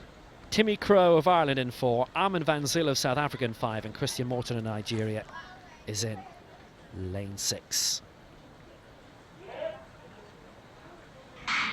So they are away. Timmy Crow, great performance last year in Athlone, and it's got him into the Indoor Championships in Prague, and he's already overtaking Armin van Zyl here very impressively indeed, who's heading to the World Youth Championships in the next few weeks in Cali. Crow absolutely flying at the moment. It's Morton going very well in lane 6, but Crow, having already reeled in the South African, now looking to do the same to the Nigerian in the final 150 metres or so. Over the final 4 hurdles, it's Morton with a good advantage at the moment, but Crow well clear of Van Zyl, back into 3rd place, and now they straighten up, and it's Morton with a good lead in lane 6, but can Crow finally reel him in the final 50 metres? Doesn't look like it. Morton is over the last, and Crow will be in 2nd place, and Morton comes through to win, and he takes it 51.34. Crow's in 2nd place, and Van Zyl is in 3rd, and that's a season's best for the Nigerian Christian Morton in winning here, 51.34. Yeah, 51.34 winning time. I was wondering, as the 3 lads lined it up, would they do anything that would warrant them getting into the A race, but on times the selectors got it right. None of them managed to get close to the 50 seconds, which is what dominates the next race. Almost all of the field in the next race is under 50 seconds, all bar one, Eric Alejandro, and he's close enough with 50.49. So we're looking forward to the next race, which sees all the athletes encompassed within about 1 second of each other. So it should have the makings of a good one. Yeah, just look at the gap that he had in the end here, and Timmy Crow was doing his best to keep up, but there was really no living with the Olympic semi-finalist here. Good margin of victory of around 15 metres or so, and he takes the win, 51.34 seconds. Very comfortable.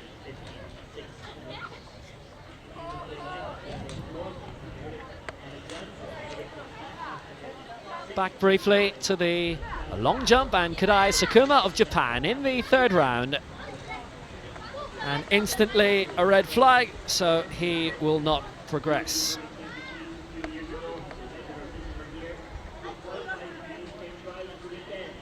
Into the high jump again, and a 2nd attempt at 2 meters 22 for our leader from Romania, Mihai Donisan. 2:24 he's cleared this season. Kadai Sakuma, we saw there by the way, currently lying in 5th place, 2 fouls in a row.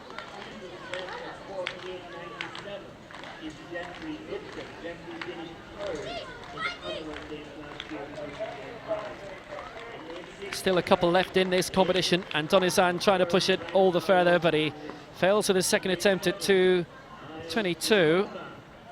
And these his first 2 failures of the competition.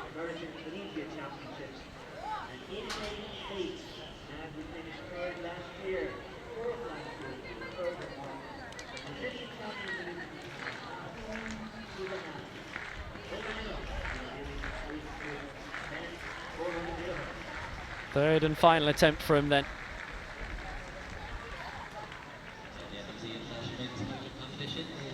No luck there either.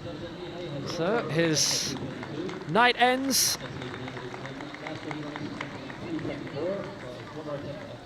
It has been relatively fruitful.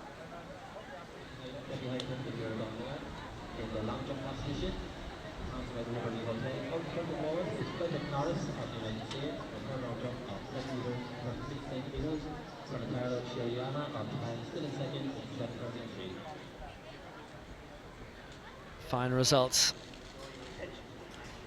for our winner.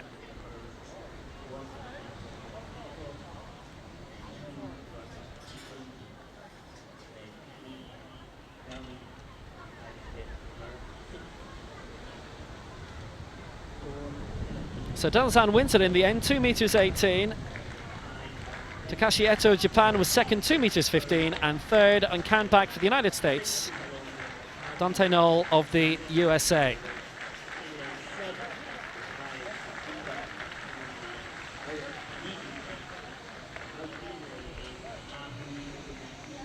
Well, we've got the main heat of the men's 400 metres hurdles coming now. And featuring in this, Quincy Downing of the United States, the NCAA bronze medalist of 2014 from LSU.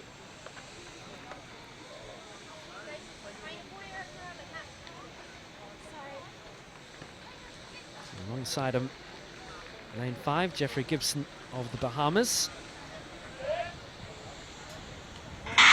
So we're the first time of asking. It's Eric Alejandro of Puerto Rico in 1, Seb Roger of Britain in 2, Quincy Downing of the United States in 3, Eric Cray of the Philippines in 4, Jeffrey Gibson of the Bahamas in 5, Jason Harvey of Ireland in 6, Miles Okama of Nigeria in 7, and Maho Sugimati of Brazil in lane 8. And this is a really pounding start by Okama of Nigeria.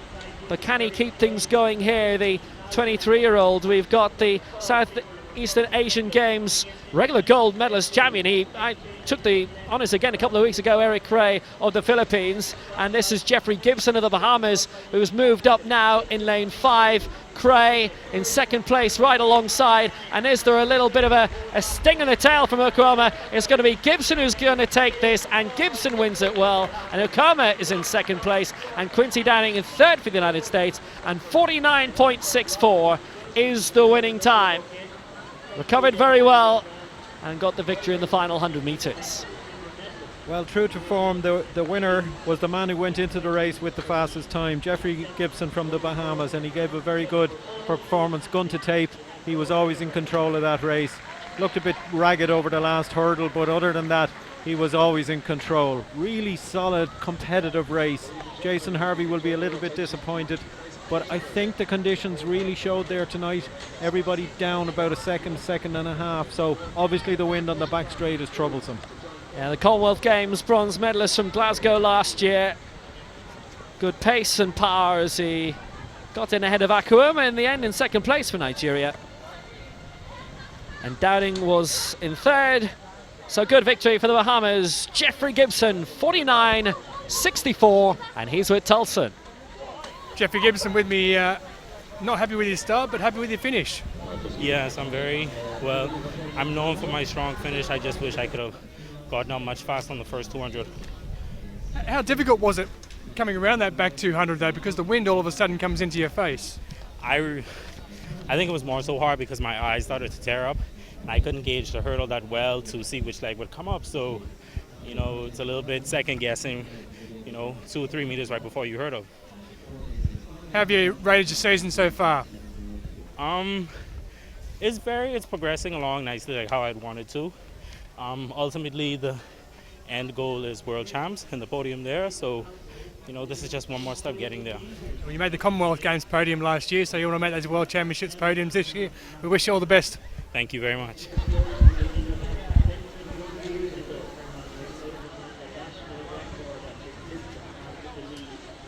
So good victory and a decent time to match. Well, now the first field event of the night, going way back to 6 o'clock, was the women's pole vault.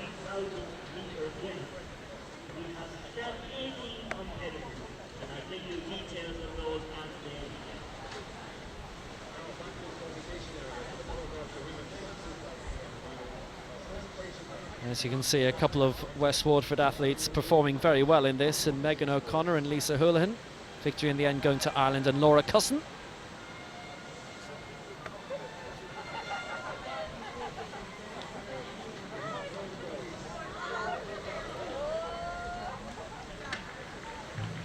So in third place for West Waterford AC, Megan O'Connor, who cleared 295 in the end before finally being pipped and count back by a clubmate, Lisa Houlihan, who finished in second spot, clearing the same mark but with less fouls along the way. And Laura Cusson gets the victory, clearing 3 meters.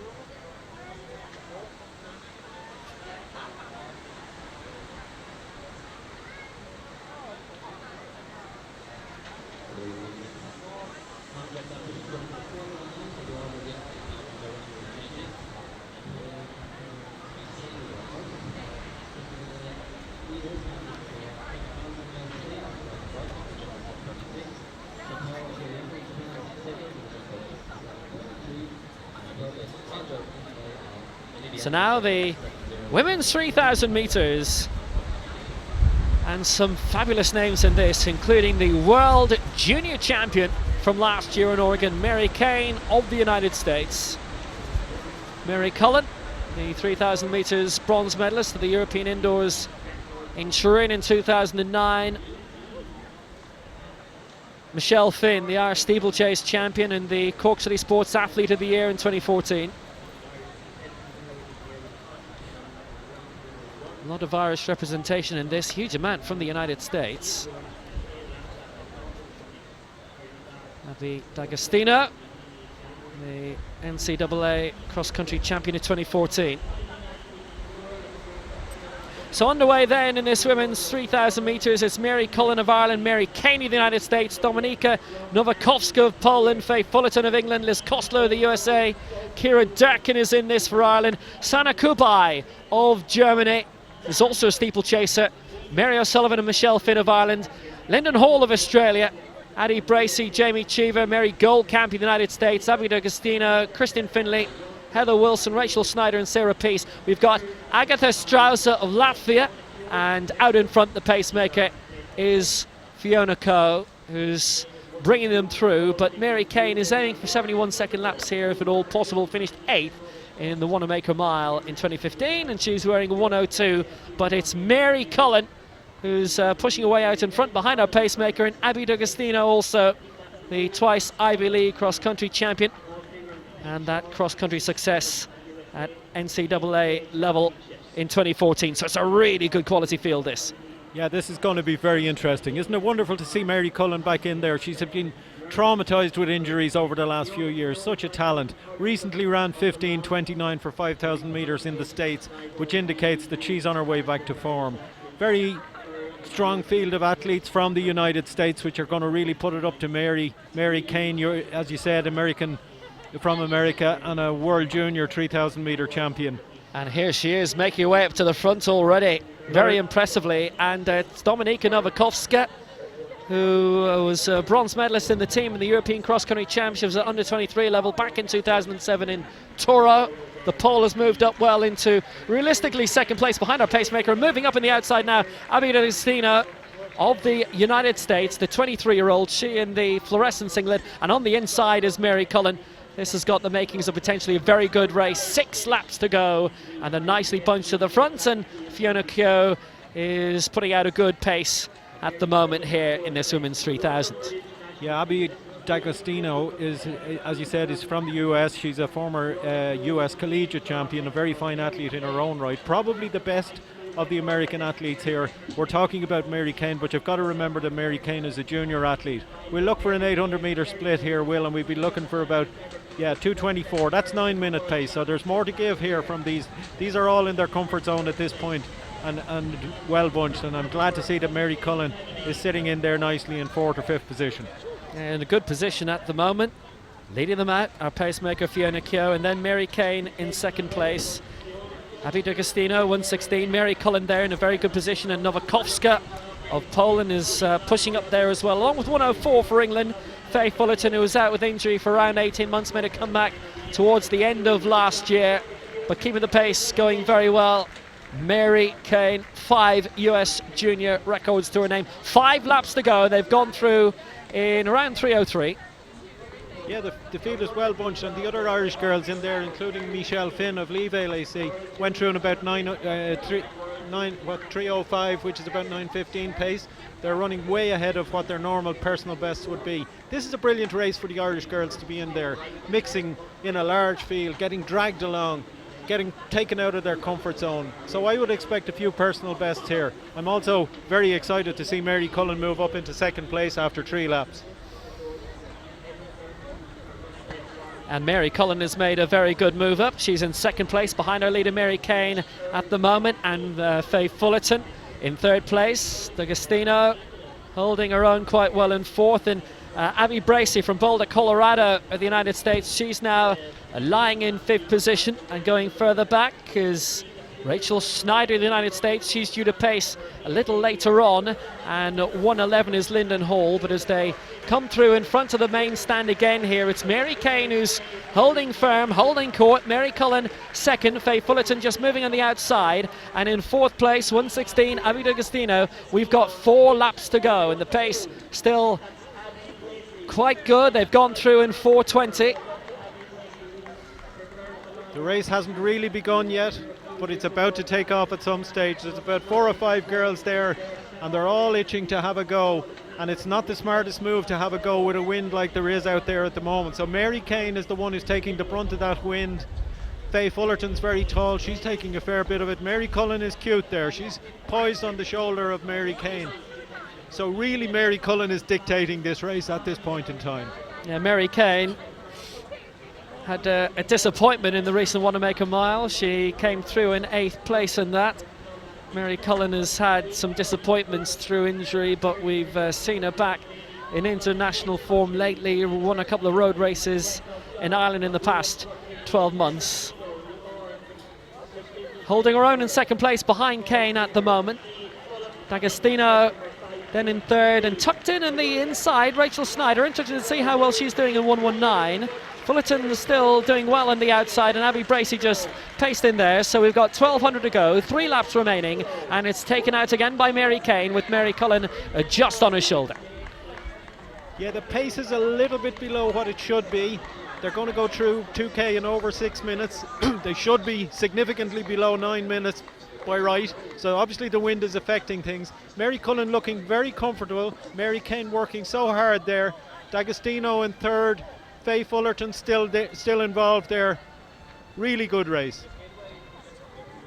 And Cullen now moving away out in front, and a bit of movement as well from Abby D'Agostino. Goes up into 2nd place. So Kane for the moment drops down into 3rd. Mary Cullen has just put the foot down slightly, and she's decided to take the initiative on herself. But Abby D'Agostino, twice the Ivy League cross-country champion and the NCAA cross-country champion from last year, taking it out well on the track here.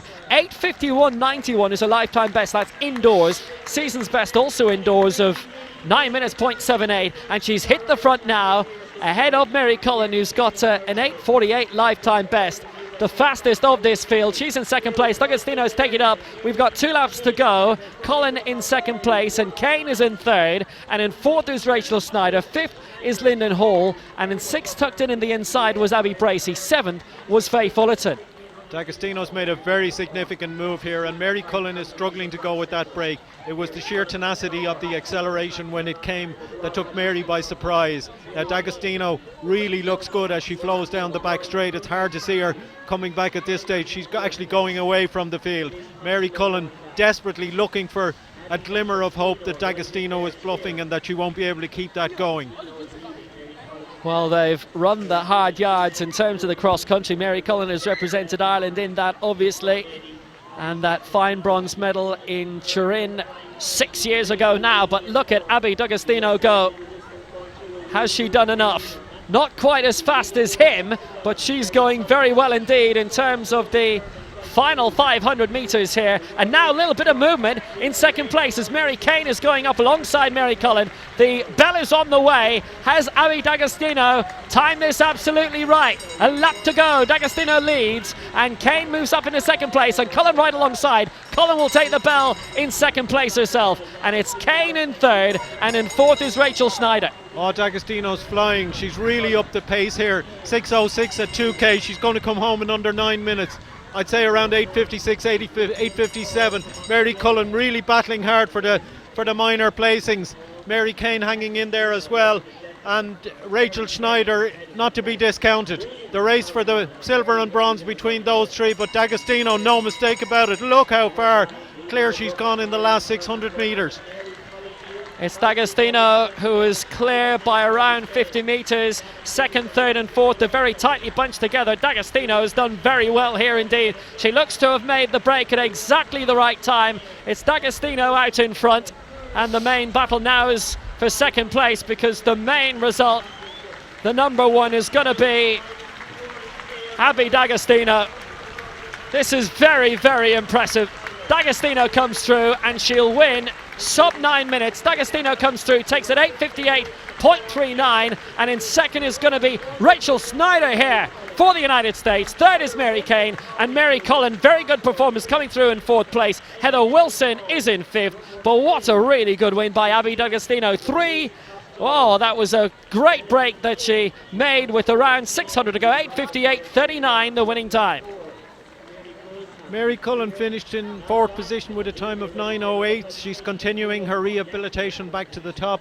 Interesting run too. Michelle Finn had a fantastic run there from Lieve LAC. She ran 9:18. Huge chunk of improvement on her PB. But D'Agostino was really the class of that field. When she decided to go, she really went. She must have run that last kilometre in about 2:50, which is fantastic running on a night like that. Roger Haitengi of Namibia, who has dominated in the men's long jump this evening. And has that increased his lead all the further. This is Shintaro Shirayama. But let's go to Tolson. You ran there. Thank you. Yeah, my goal was to, really focus the last 1,000 meters. Excuse me. I anticipated it being a super tactical race, just given the wind right now, and how long we had to wait around before. But yeah, that's like the most important part, to grind it out. And it's hard when you're alone, so I really wanted to practice that.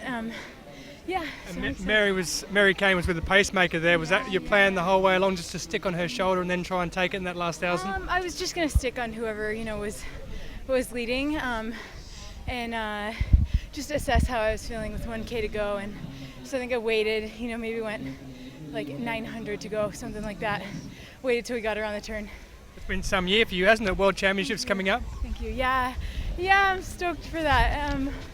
Has been like a steady spring, and I'm really, really thankful I can represent the U.S. this summer. I wish you all the best. Thank you. Thank you so much. Take care. Yes, and that's another important result along the way for her. I can tell you, by the way, that the jump that we saw, very significant for Roger Haitengi of Namibia, 7 meters 21, and we haven't seen any longer than that tonight.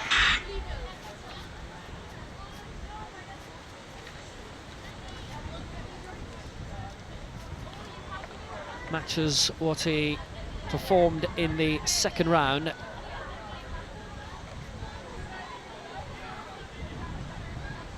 Shantara Siriyama has just gone out to 7:24 whilst we were watching that interview with the victorious Abby D'Agostino. So edges out the Namibian by 3 centimeters, and this is Norris Frederick of the United States.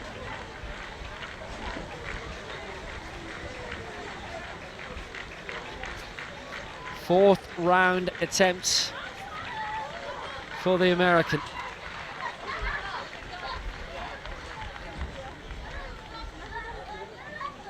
And that will be a white flag. He's done very well indeed, and that might be the leap of the night. Looked to have gone out a good distance there, Norris Frederick.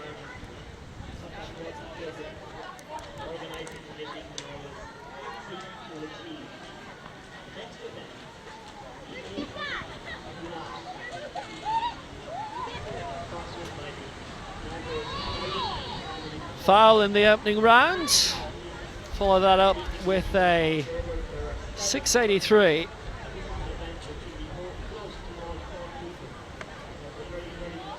Has Frederick managed to outdo himself there?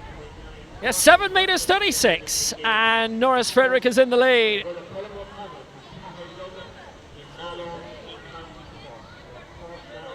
So back to Antonio Nduka. Currently lying in 8th place with 5:43. It has got very cold here, by the way. Nduka, 2 fouls, a 4:60 and a 5:43. It's a white flag.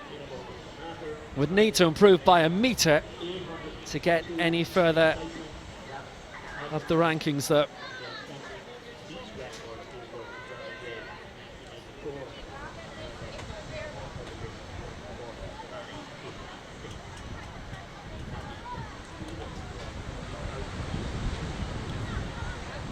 Next on the track, the men's 800 metres, one of the highlights of the night.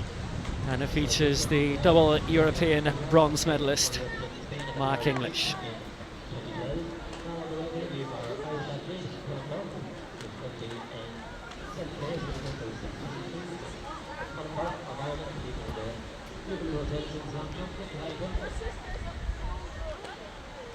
Well, good field in this. Mark English starting off in lane 6, but some good international Irish talent as well. Anthony Leggio, Niall Toohey from Waterford and Ferrybank.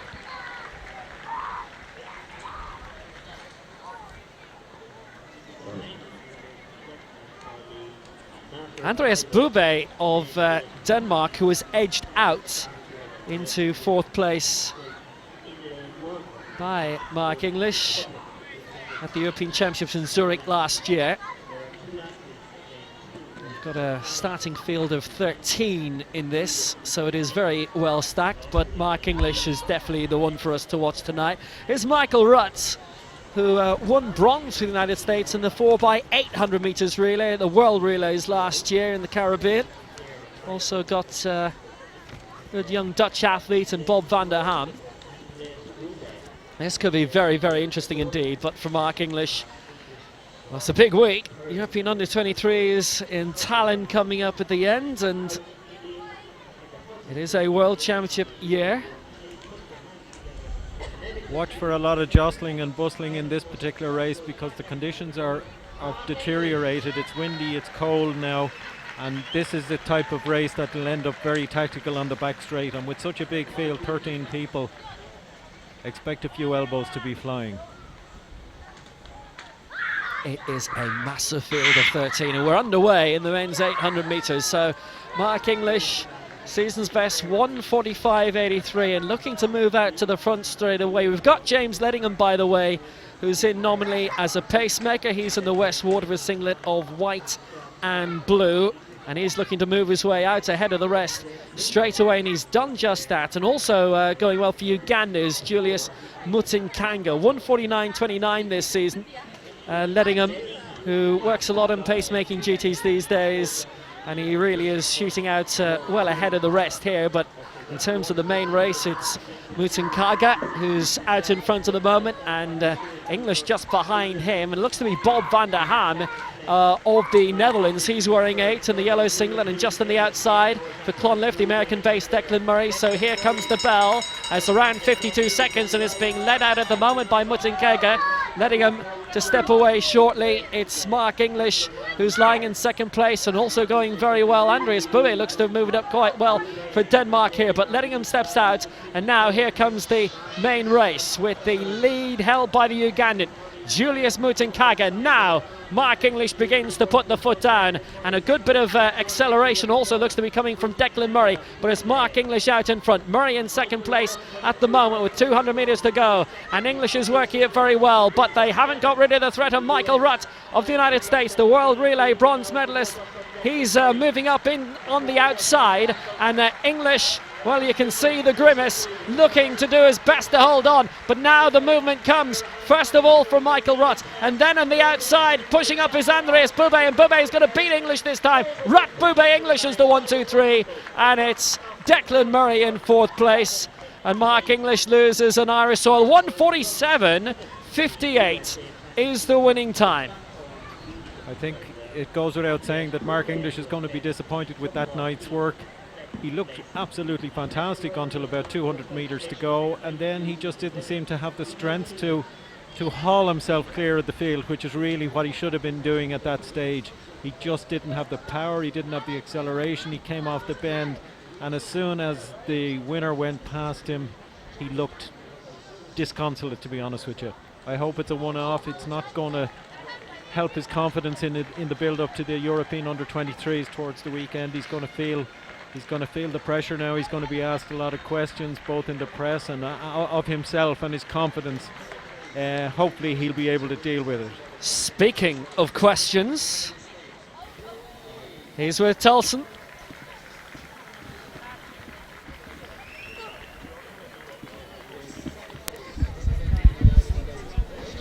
Mark, you look a bit tired there. Do you think you went to the front a bit early there? Is that what maybe tired you out? I don't think so. I don't think it was my tactics today.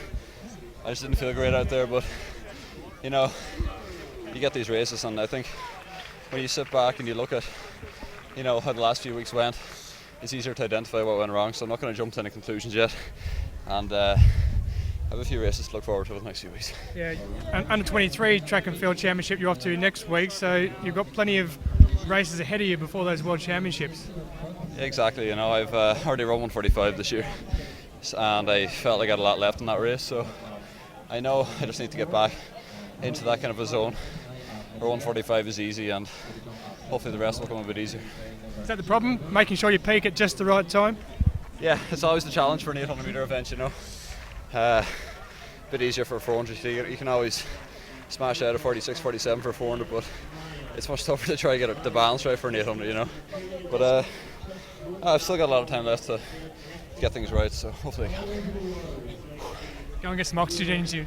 Sorry? Go and get some oxygen into you. Exactly, that's yours. Thanks, man.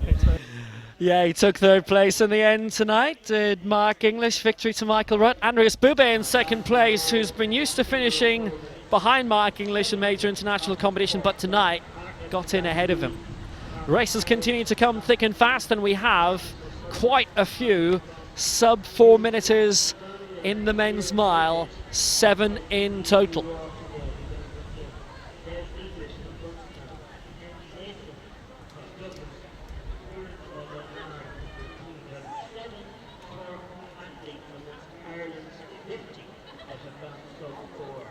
And among the starting lineup in this, Kyle Merbert, who is 3:54 lifetime best. Duncan Phillips, his fellow American, 5 times All-American. Riley Masters, Owen Everard, the first Kilkenny man to do a 4-minute mile, which we were at, 3:58.93. Danny Mooney from Letterkenny is there also.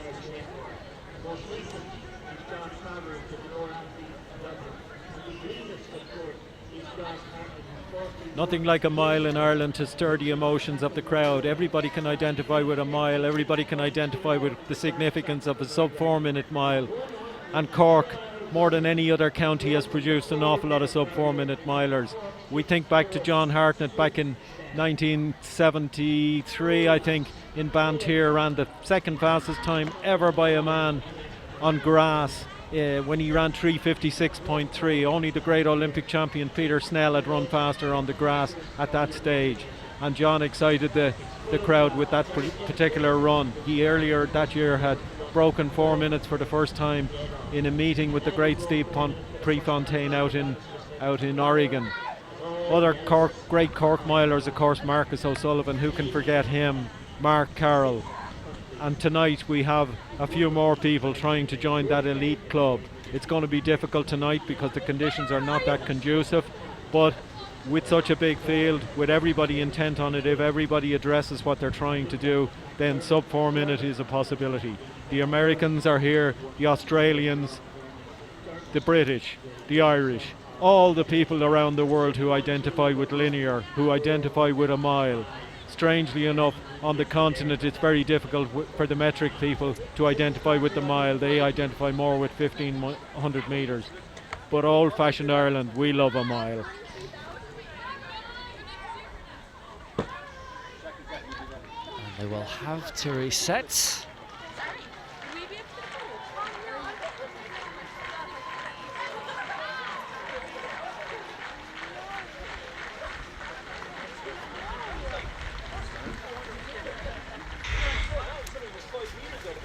Just testing the starting apparatus again. Richard Weir from Derby, and England wearing 52. 4:02 his lifetime best. So underway in the men's mile is Carl Marbury of the United States and Duncan Phillips from the USA. Riley Masters from Australia, Tommy Schmitz of the USA, Julian Oakley of New Zealand, Owen Everard of Ireland, Rob Mullett of England, Danny Mooney of Ireland, Chant Miller and Reid Connor of Australia, Richard Weir of England, Tomas Cotter, Rory Finnegan, John Coughlin, Joe Warren, William Monsell of Ireland, Krzysztof Zabrowski of Poland, Peter Gaffney of Ireland, and Will Gagan of the United States from Eugene, Oregon, who was drafted into this earlier today, having originally been entered into the 3,000 metres. 3:57.93 is his lifetime best, and our pacemaker is Peter Gaffney. That's actually Dermot McDermott from Sligo, who's out front there at the moment, and Peter Gaffney on his shoulder. good American content in this field, all right, with Julian Oakley also from New Zealand. Owen Everard is there from Ireland. Owen has been running very well. John Coughlin from MSB, who's moved up to the steeplechase this year but has run 3:59 indoors, is right there, and he's the leading Irishman at the moment. Danny Mooney in there as well. Yep, Will Geoghegan wearing 60, 3:57, his lifetime best, run just a few weeks ago in Eugene, Oregon, 3:57.93. He's wearing 60. It's the same singlet that the Pole Krzysztof Zabrowski is wearing, realistically in second place. Now it's Peter Gaffney and Seoul pacemaking duty as McDermott has stepped up for the moment, and John Coughlin in a good position as well. Third place, taking the pacemaker Gaffney out of the equation. But right now, Will Geoghegan has opened up a really good gap, keeping up with the pacemaker very well, and a good advantage of around 10 metres between he and Zabrowski in realistically second place. And on his shoulder, John Coughlin, and just behind him from Derby, Richard Weir, and also Tommy Schmitz of the United States going well also. But Geoghegan is going really great guns here at the moment, and when they pass the finish line, there'll be 2 laps to go.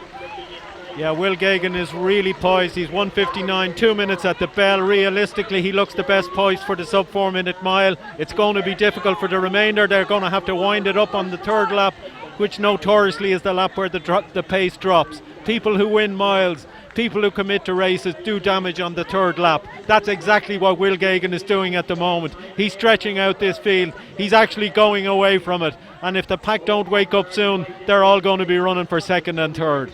Well, it's Kyle Merber who's leading the chasing pack alongside Duncan Phillips at the moment. Season's best for Merber is 4:05 and Phillips is 4:01. It's a really large lead at the moment of, I would make it around 40 metres, but it's still Geoghegan who's looking quite comfortable in front, and can he keep that comfort going? There's the chasing bunch, Merber and Phillips, and then Owen Everard was going quite well in fourth place. Into the closing straight, the bell is on the way, and it's Will Geoghegan who's leading the way, and he leads by around 45 metres or so, and he hits the bell bang on 3 minutes. Second place, it's Merber. Moving up as Phillips into third, and a big charge on the outside by Rob Mullett of England. Masters is up there for Australia also. Geoghegan had a 4-second lead at the bell. He was bang on schedule at 3 minutes. He's going to break 4 if he can just keep that effort going, which is difficult on his own. He's running scared. He has a pack chasing him down the back. They've started sprinting now. From now on, it'll be all closure on Will Geoghegan. Has he got the strength? Has he got the hunger? Has he the willpower to hold on?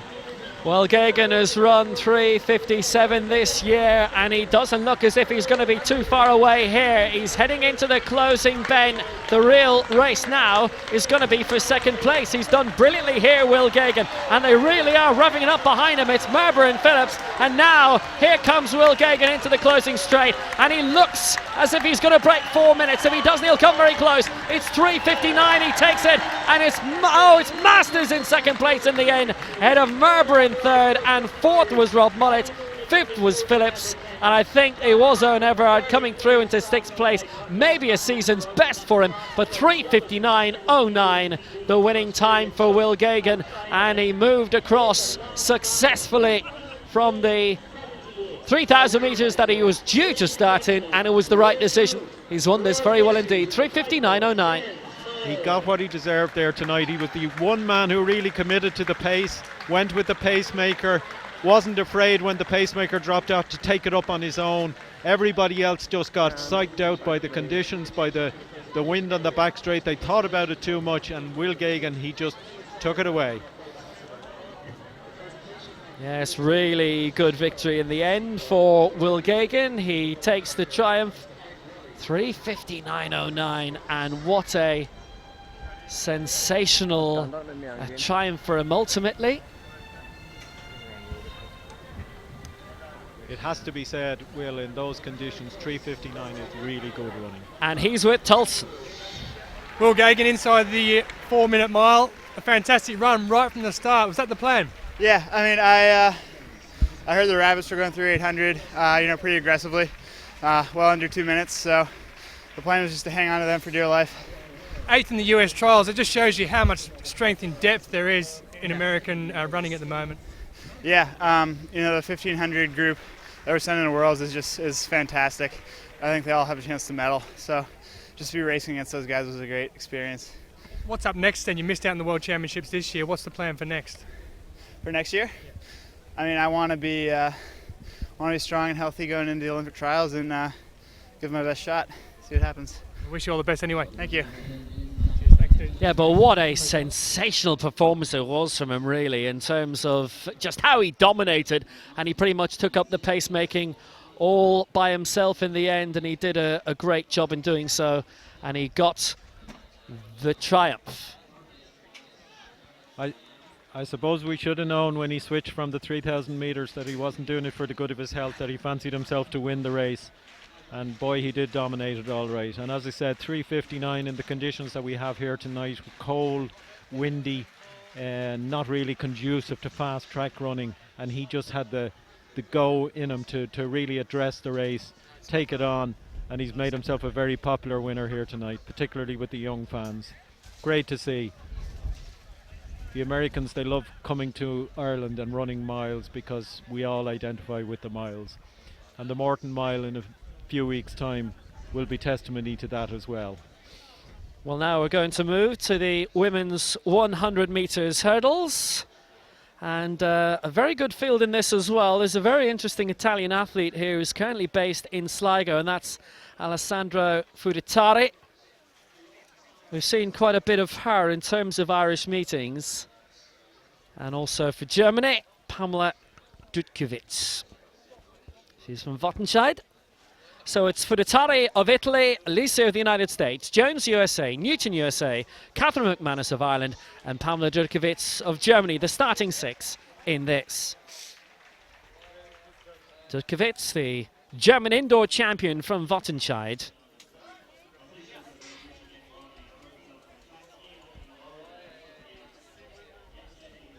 Alice Serena Williams, 13.16, her season's best. And Tania Jones in lane 4, 12.75, her season's best, just 100th outside her lifetime best. We can't let the night go without mentioning the great Derval O'Rourke and how Derval is missed here tonight to add a bit of charisma and a bit of excitement to this event in particular and the meet in generally. But Derval, I understand, is expecting her first child, so the best of luck with that, Derval, and maybe you'll produce another little hurdler. I believe she is actually here tonight as well.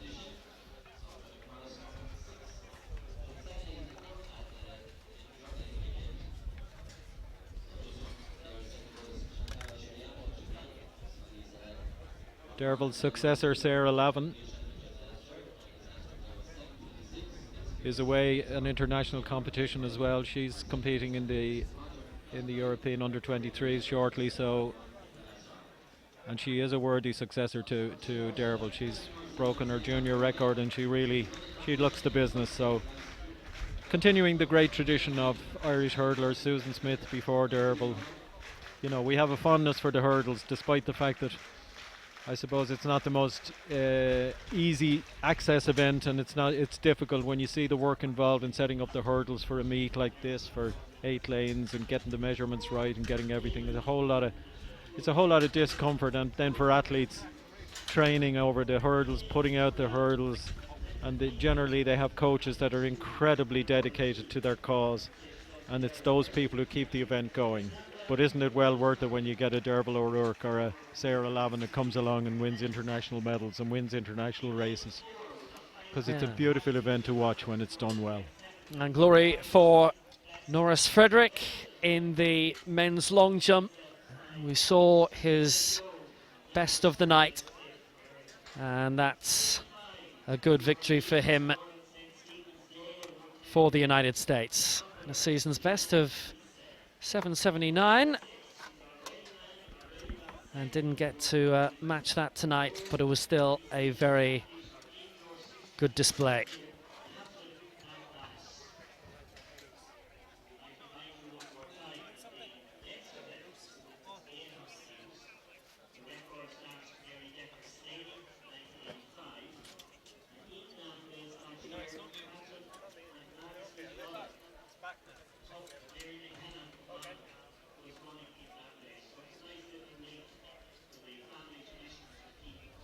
thumping crowd again here.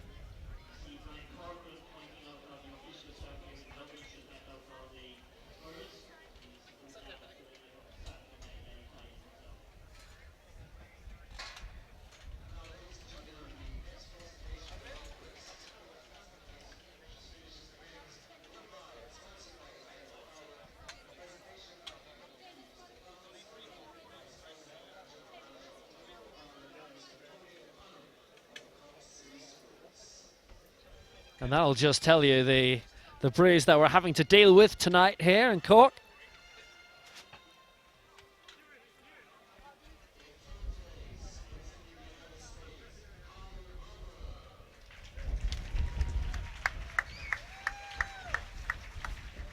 The prize giving for the men's mile.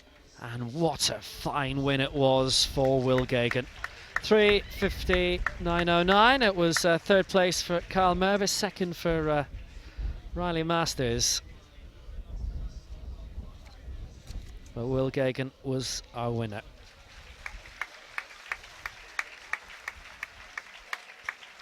So the women's 100 metres hurdles.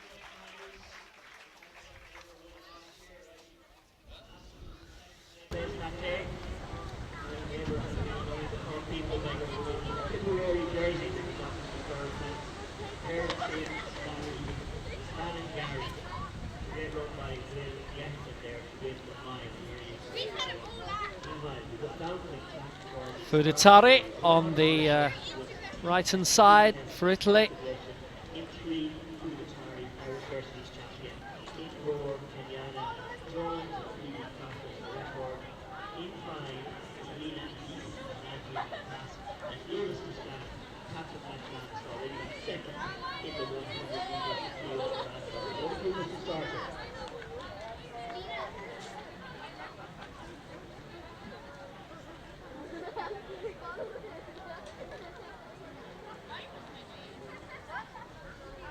So Fuditari, Jones, Newton and McManus. There's Catherine McManus of Celtic DCH. She going in lane 6. So Fuditari, Jones, Newton and McManus are the 4 in this.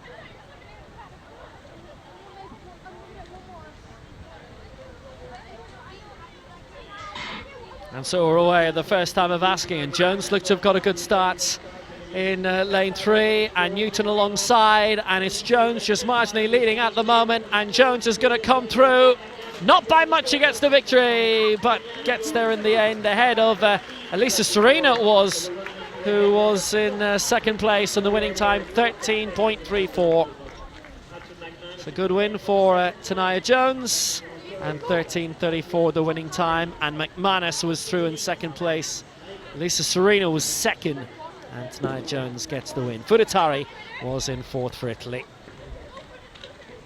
Season's best of 12.75, and that's about 2/3 of a second outside that, but she was just edging Lisa Serena all the way there. And Tania Jones, a good triumph.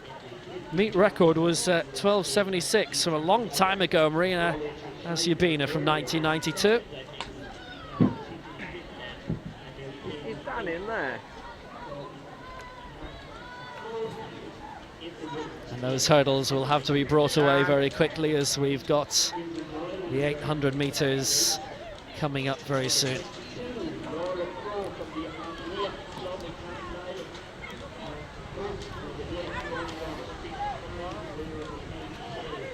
So the women's 800 metres is next up, and among the field in this, Laura Crowe, who we've seen an awful lot of in Diamond League meetings in the last 12 months. Laura Crowe running out of lane 4 in this, along with Deirdre Doyle. Kato Halloran in this as well. She's the other athlete in lane 8, along with the American Mary Goldkamp, who's on pace duties, we're told. And Louisa Lind of Sweden going in lane 5 here as well. Hedda Kampf. 2 minutes 04, lifetime best. Always great to see the crowds out here year after year, Dick, certainly. Oh, yeah, the Cork public would be a very knowledgeable athletic public, and they love this sports, they love this meet, and they would appreciate good performance. It'll be good to see Laura Crowe is Kerry, of course, but she lives in Cork and trains in Cork and coached down in the Leavale Club by Tony Walsh. So I think she will give a good account of herself tonight. She'll appreciate the support. She looks to be the best of the Irish in this particular field. There is another girl, Claire Tarpley, who has run fast as well. But Laura probably not having as good a season this year as she would have hoped for, but it's never too late. It's still only early July, and she would be seeking to get close to 2 minutes, that elusive 2 minutes that no Irish girl has got to yet. And there's a plethora of good Irish women who are very close to 2 minutes, who all are seeking that mantle of the first sub-2. And Laura would see herself as being in that club. And it would be a nice night to do it here tonight, but it's going to be difficult in these conditions. I see they've made it from Carrick Navarre anyway tonight. She is the third fastest in this field, 2:03.97 this season, Laura Crowe, and that lifetime best very close to the Irish record set in St. Petersburg by Sonia O'Sullivan 21 years ago. 2 minutes 0.69, the Irish record. Laura Crowe 2 minutes 0.93. Her lifetime best. Second fastest lifetime best of this field. That's held by Hedda Kampf, 2 minutes 0.04. Yeah, and that's the kind of quality of competition that you want for Laura. You don't want people who are significantly faster, who will make it very difficult in the first lap. You do want a lot of people who are hovering around that 2 minute mark. So, because when they're doing that, there's always one will believe that this is their night to pop out that big performance. And the others generally get carried along on the coattails of that. So it'd be interesting to see what the pacemaker can manage tonight and how fast they can bring them through. But you'd be looking for them to bring them through in about 58 seconds for them to have the realistic chance. 800 metres is generally won by the person who slows down the least in the second half.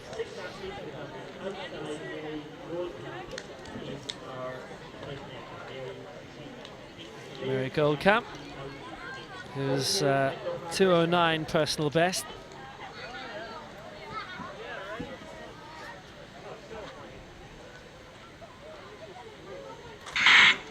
So underway in the women's 800 metres. It's Schneider of the United States, Guerrero of Spain, Stakova of Slovakia, Doyle of Ireland, Crowe of Ireland, Lind of Sweden, Camp of the USA, Wallace USA, O'Halloran of Ireland, and Goldcamp of the USA, wearing 29, who's going to be on pacemaking duty and pushing out right in front straight away. But good to see Laura Crowe getting off to a very solid start, and Hedda Kampf just behind her, realistically in second place. And it's Lauren Wallace immediately behind her, and then Louisa Luntz of Sweden, currently 5th place. But Goldcamp leading them out at the moment in pace duties. Crowe just holding on to her, and on her shoulder is Kampf. So this looks as if it's leading up to be a very, very good race. And at the end of this closing straight, it's the bell. Yeah, Laura has really committed to this race. She looks great. She's sitting on the shoulder of the leader, wearing number 22 and going through spot on 59 seconds. So Laura's given herself a right old chance. She's stuck in the lead there now because the pacemaker has gone out, so she's committed to the front. Does she believe that she has the strength to hold on? Does she believe that she's enough training done? Does she believe in her form? Those questions will be answered right now down the back straight. And it's Crowe who is leading out Kampf at the moment in second place, and Wallace is moving it up quite well too for the United States. But it's between, right now, Laura Crowe and Hedda Kampf battling this one out, and in 4th place is Louisa Lind. And now here comes the big movement coming from Hedda Kampf to hit the front with 200 metres to go. There's Crowe venting left in the tank here. 2:03.97 is her season's best. It's Kampf comes through into the closing straight. Can Crowe fight back into this? Can she defend second place successfully as Lauren Wallace is coming up on her outside? Lind is back in 4th place. It's being led out by Kampf, and it's going to be second place for Wallace. It's a US 1-2. It's Kampf and Wallace, and it's Crowe in 3rd and Lind in 4th for Sweden, and 2:03 23:09 unofficial is the winning time, but Heather Camp came through with a very good victory, and Crow just run out of it down into third in the end as Wallace came second. Yeah, Laura ran really well. She gave it her all. She had a go, went through the bell in sub 2 minute pace, went through in about 58.5. She was right on for it. Yeah, I think it simply came down to the conditions on the night. They weren't conducive to really fast running, and all the athletes got tested by the thing. The race slowed down to a 2:3 winning time. It's very difficult when it's windy there to run really fast.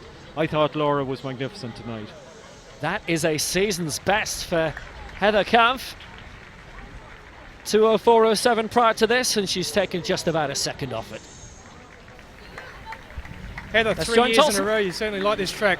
Yes, I definitely do. It's great to be back in Cork.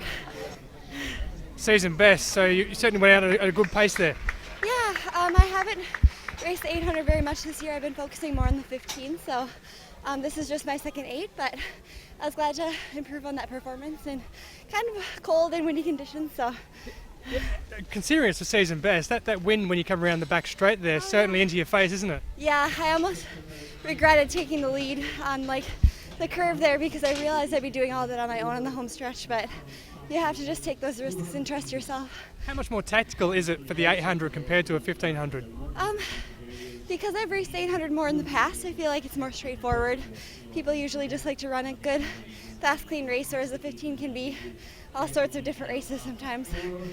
Thanks for your time, well done. Thank you.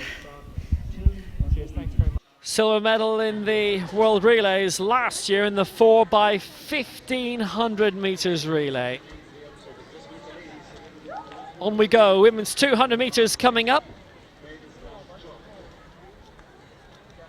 And one of the great recent Irish names in this, in Kelly Proper.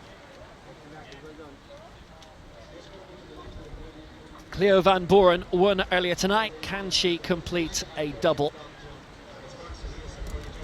Kelly Proper, the 34 times Irish champion, 19 indoor, 3 titles this year, 15 outdoors, but this year, Dick, we're concentrating very much on the sprints. Oh yeah, Kelly is one of the great characters of Irish athletics. I wonder who gets to clean all those medals on the weekends. Kelly's so busy accumulating more, it must be somebody else in the house gets that job, but she is a fantastic athlete, fantastic competitor, very charismatic, and a wonderful servant to Ferrybank Athletic Club, such a contributor to points when they go away to leagues. Kelly's name is on everything, it's all over the meeting, and she is a really good sprinter, and 200 metres is about her best event, I think. Yeah, very good in Zurich last year at the European Championships. Medals being dished out for the men's long jump. There's a victory in the end for Norris Frederick, who gets the win for the United States.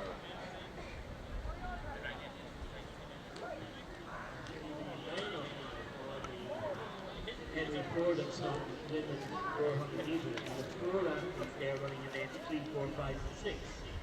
In lane 3, where number 2, 4, 1 is Lana Meadows from the United States of America. In 4, we have not familiar at all.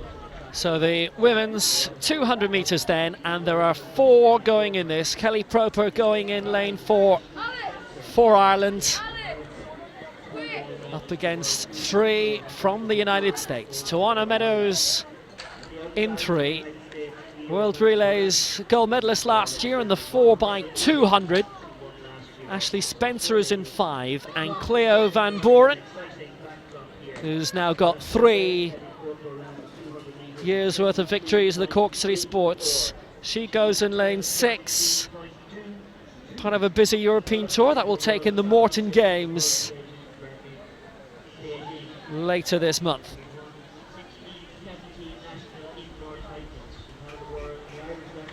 Looking at the times there, Will, Kelly looks to have a real chance here in this 200 metres. It'd be wonderful if we could get a home victory here tonight to lift the crowd.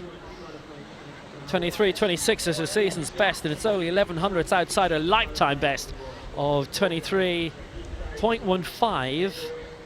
It's the third fastest lifetime best of the field. Spencer and Meadows have gone faster. Lenka Kirsakova of Slovakia was due to be in this also, but she's not. Proper with the fastest season's best, but that's obviously predicated on the amount of times that the other three have raced this year. Is it me or is it getting colder, Dick? It's really cold here on our vantage point anyway, Will, but it's a pity because temperature definitely affects sprints. It affects all track and field athletics really, except the longer distance races. So a bit of a balmy summer's evening tends to be the nights you get the really good meetings and the exciting times and the fast times, because it's just the way it is. People feel good when they're warm. So the women's 200 metres, and Kelly Proper representing Ireland on her own. It's Tawana Meadows in 3, Kelly Proper in 4, Ashley Spencer in 5, and Cleo Van Buren is in lane 6.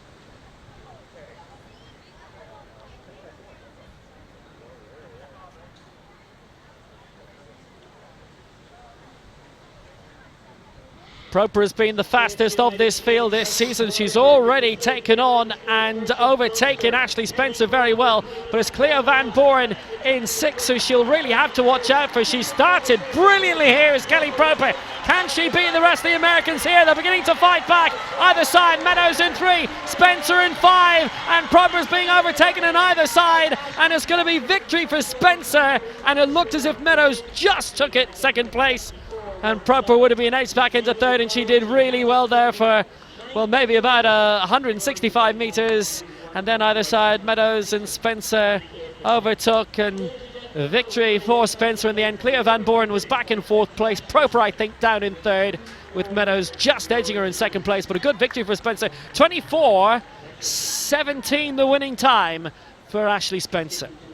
Yeah, Kelly got a great start and came into the straight. She was marginally ahead. We were getting excited there. We thought we had the home victory we were craving, but she got hijacked either side of her by the two girls. But Kelly may have got second on the dip. I'd be interested in seeing the picture. Well, Clay came very, very close indeed, in case she did manage to pull it off. Certainly it was tight for second place, and just got edged out for victory in the end. Let's see who Tolson has got now after that very tight women's 200 metres.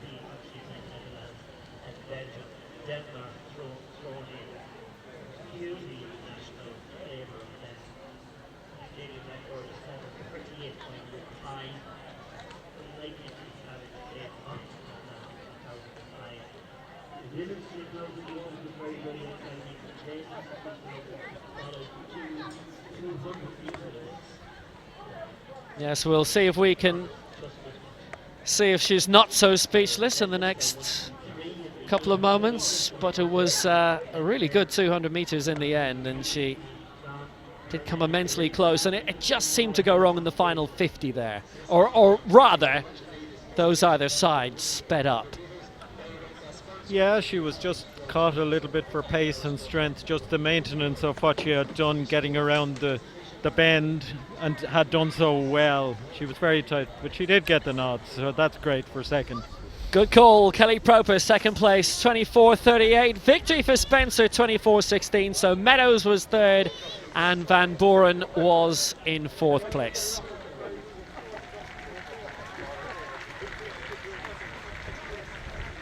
Good result for Kelly Proper in the end. Could have been a great result. Just beaten to the victory in the end by Ashley Spencer, who overtook her in the final 40 or so, but she still managed to get in ahead of Meadows to take second place.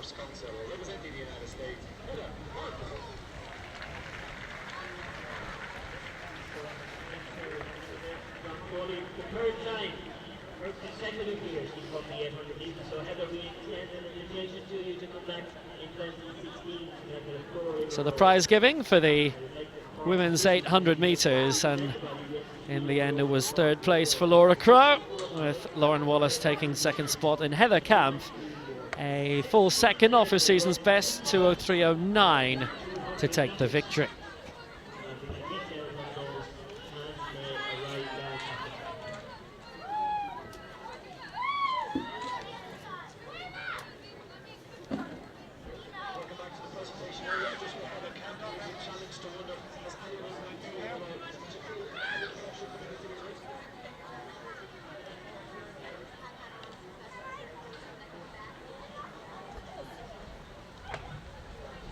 So now we've got two heats of the men's 200 metres. There's a B race first, and that features Zach Irwin. A race taking in Michael Matthew. Brian Gregan going in the main heat as well.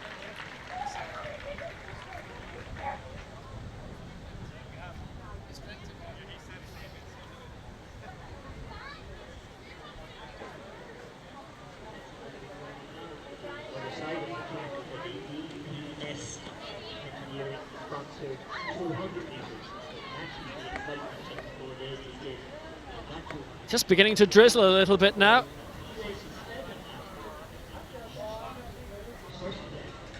It held off for so long. It's supposed to come down really heavily here around 10 o'clock, and let's hope it stays that way.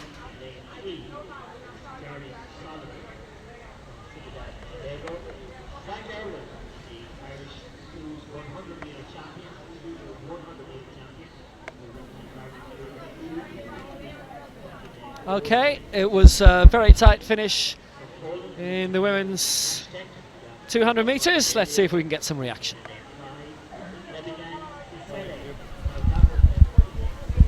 Go on, don't be shy. Come on, Tulse, tap on the shoulder. Come on, she won't say no. She won't bite. Probably.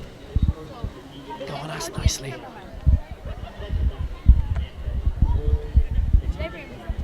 Autographs coming before interviews, obviously. Do you reckon she could do both at the same time? Kelly, can I just grab you to it's working now? Sorry, be really quick. Here we go. Finished second. Good result for Kelly Pope. Disappointing, so close yet so far. Yeah, yeah, definitely was. I was lucky to hold on for second. I raced Sunday out in Germany. I had a good win out there. Travelled home yesterday, but I wanted to race here, so you know it's great to not ideal conditions, but same for everybody. So I'm happy that I felt I was strong. Maybe it's a bit of the travelling still in my legs in the last 50 metres, but that's the way it goes, and you have to get used to it. You've got another month or so until you can still qualify. What's up next then? I'm going to Switzerland this day next week for a big race. So everything is geared towards that now, so I'm really looking forward to it. Wish you all the best. Thanks very much. A good result for her tonight, coming in second place. The result could have been, obviously from her point of view, just that little bit better. So now the men's 200 metres, there are two races in this. And race 2, the B race, will come first. And from an Irish point of view, that features Zach Irwin.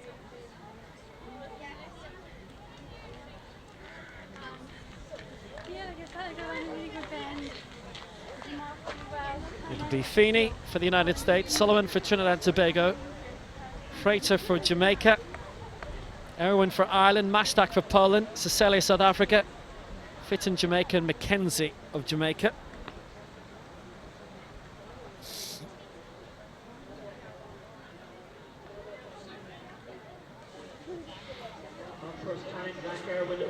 And they're away, and no, they're not away. There's been a false start in this as well, but Zach Irwin, you can see, looked to have got off to a very good start. He's all in blue, the Sligo athlete, and on his way to the European Juniors in Sweden next week.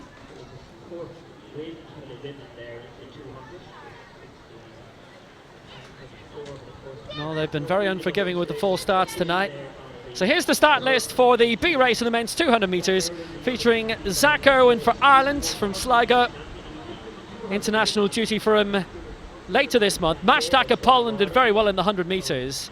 Fitton and McKenzie for Jamaica also.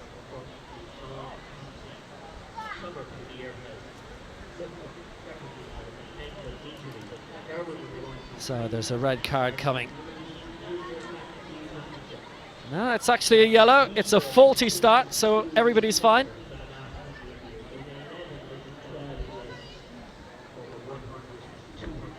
So everybody survives this time around. Zach Irwin with great successes in the senior schools category the past 2 years. Graduated on from that now.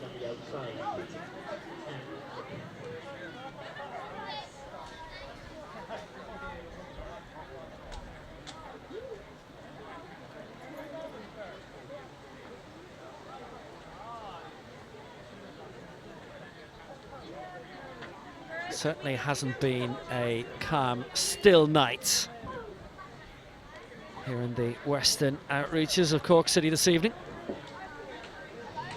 Season's best for Zach Irwin is 21:45, lifetime best 21:34.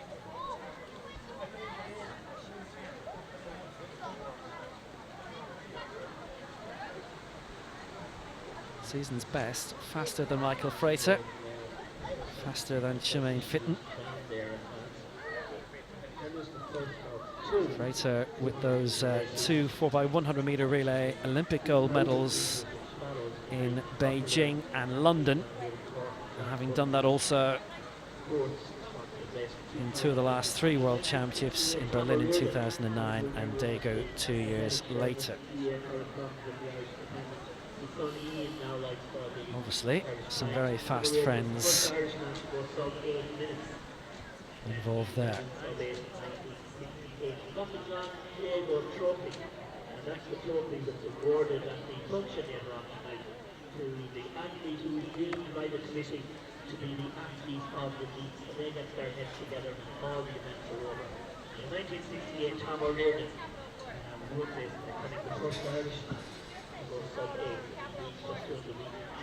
Marathon are obviously on the way for Zach Irwin, and the likes of the under-23s coming up this week in the juniors will bring Ireland sporadic medals. Not normally a huge amount, but one per games is normally all right. Yeah, we tend to go with great expectations, and then by the end of the meeting we're settling for 1/2 medals. But you know, we're a small nation and we tend to punch above our weight every now and then, and I think 1 medal per games is about what we can expect. Of course, we'll always aspire towards more and work for more, and it's very difficult for us to get sprint medals in particular because of our environment and our climate and everything. But huge progress has been made over the last few years in that. And even now we have such exciting athletes as Thomas Barr, who's not here tonight, fellow county man of yourself there, who's, I think, is probably the most charismatic athlete in Irish athletics at the moment. He just brings a buzz to a meet. It would have been fantastic had he been here tonight. Well, he is in Korea at the moment, on duty for the World University Games. Now, the presentation means that I think the 200 start is going to be halted again, and it will be. Zach Irwin was actually putting his hand up. Absolutely is right to do, just as they were scheduling the women's 200 presentation, which has seen Kelly Proper finish very well in second place.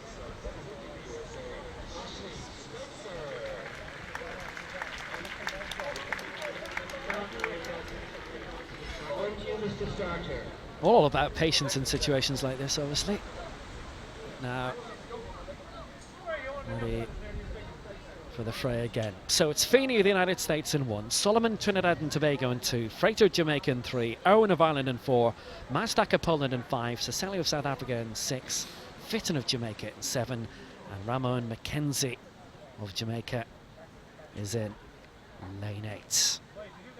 the B race of the men's 200 metres, and they're away this time around. Now can Owen get off to a good start? Sesele's done very well, got off to a great start in 6, and Owen trying to straighten up, and Owen doing quite well at the moment, but look at this really strong lead by Masztak of Poland. He's way out in front at the moment, and can he be reeled in by Feeney here? It's going to be a Polish victory. Masztak takes it. Feeney in second place, and Sesele third for South Africa. And the winning time, 21:45. And Masztak did brilliantly. Ran Sesele down very well, and Feeney of the United States just couldn't keep up with him. It's not a season's best, but 21:45 is still for him a decent winning time.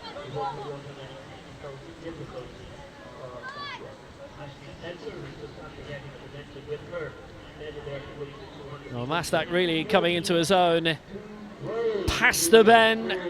Sesele had started very well. Owen doing his best to keep up on the inside lane in lane 4, but Masztak takes the victory, 21:45. Rounds off in a positive way, a winning way for Kamil Masztak.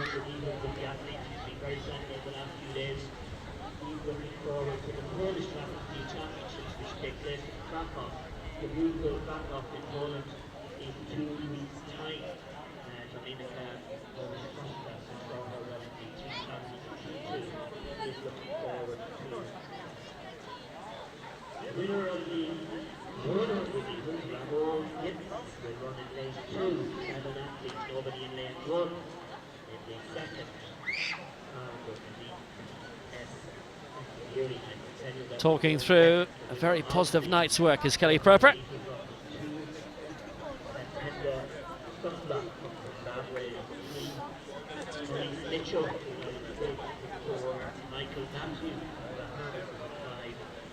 Ryan Megan, still the Irish Blues 400-metre record holder, the previous medalist of European under-23 was running in lane 6 of the United States. So the A race in the men's 200 metres features Brian Gregan. That's a silver medal in the under-23s in 2011. And then that's a 400 final in Helsinki in the European Championships, in which he led, but then the pulled groin muscle with 50 to go. He was well in with the medals. He still came home in 6th place there, and he's been involved in some fantastic relays for Ireland the past 2 years or so.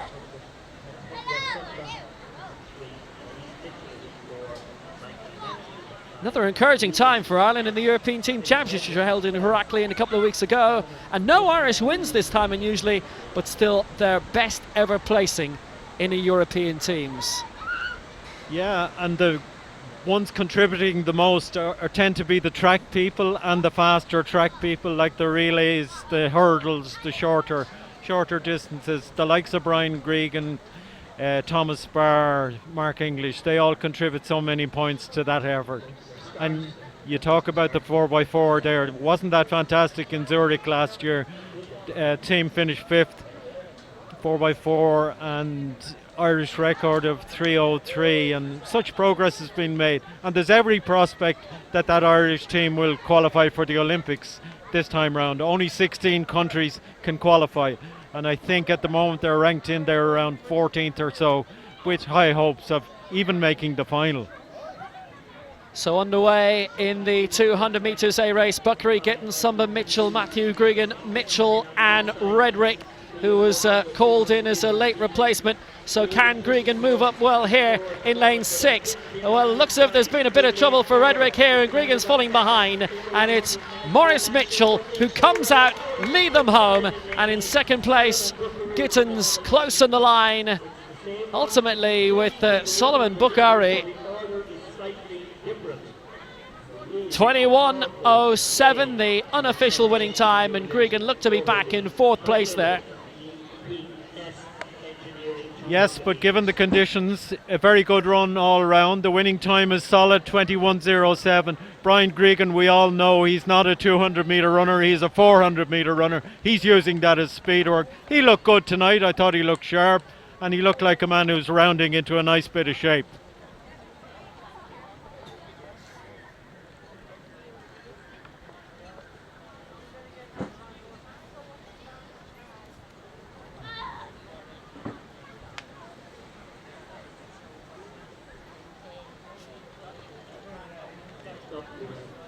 Yeah, the official times still being ratified, but 21:07, 21:08.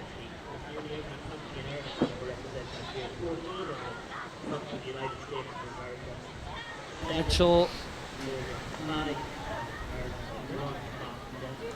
taking the victory.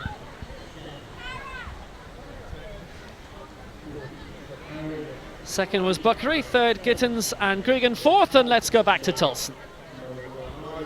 Brian Gregan, what do you think of that? Yeah, it was fine. I'm in a heavy block of training, so I'm not exactly sharp, but it's always good to come out of Cork, represent your club, your country, and get around out for the Irish people, because it's not often that they get to see their top athletes compete. So it's always good to support home meets, and yeah, it's fun. Weather's pretty poor, but it's always good to come to Cork.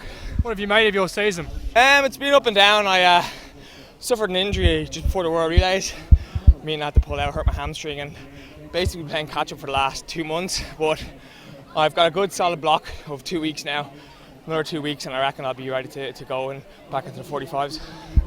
What do you think about next year then? Obviously this year's been a little bit disappointing. Obviously Rio next year is the ultimate goal. Yeah, it's been a very stop-start season for me. I haven't quite been myself. With the last couple of weeks I've kind of started to feel a bit better and get back to my best. But yeah, I think next year it'll be a different kettle of fish. I think I can still run fast once I kind of get my head right, get the training together, and there's no reason why I can't run fast next year. Cheers, Brian. Thanks. Cheers. Cheers. Yeah, fourth place in the end for Brian Gregan tonight, and Solomon Buckery was given the nod in second place, with Mitchell taking the victory and Gittins down in third. Well, now 2 more races left this evening, 3,000 metres, and there is a mammoth field of 32 in this, and some very familiar names. Brendan O'Neill has been based in the States for a few years and was in that under-23 European cross-country gold medal winning side. In Portugal, Albufeira in 2010. Now, in terms of the fastest in this field, it was originally due to be Will Gagan, but he was transferred out of this and he took victory in the mile. But watch out instead for Joe Stillen wearing 67, 7:49.64 his lifetime best, fastest of the field all time. 71, Brendan O'Neill, you can spot him easily. Joe Stillen wearing 67. On the inside, wearing 77 is Emmett Dunleavy. Dave Flynn will be on pace here. He's wearing 83.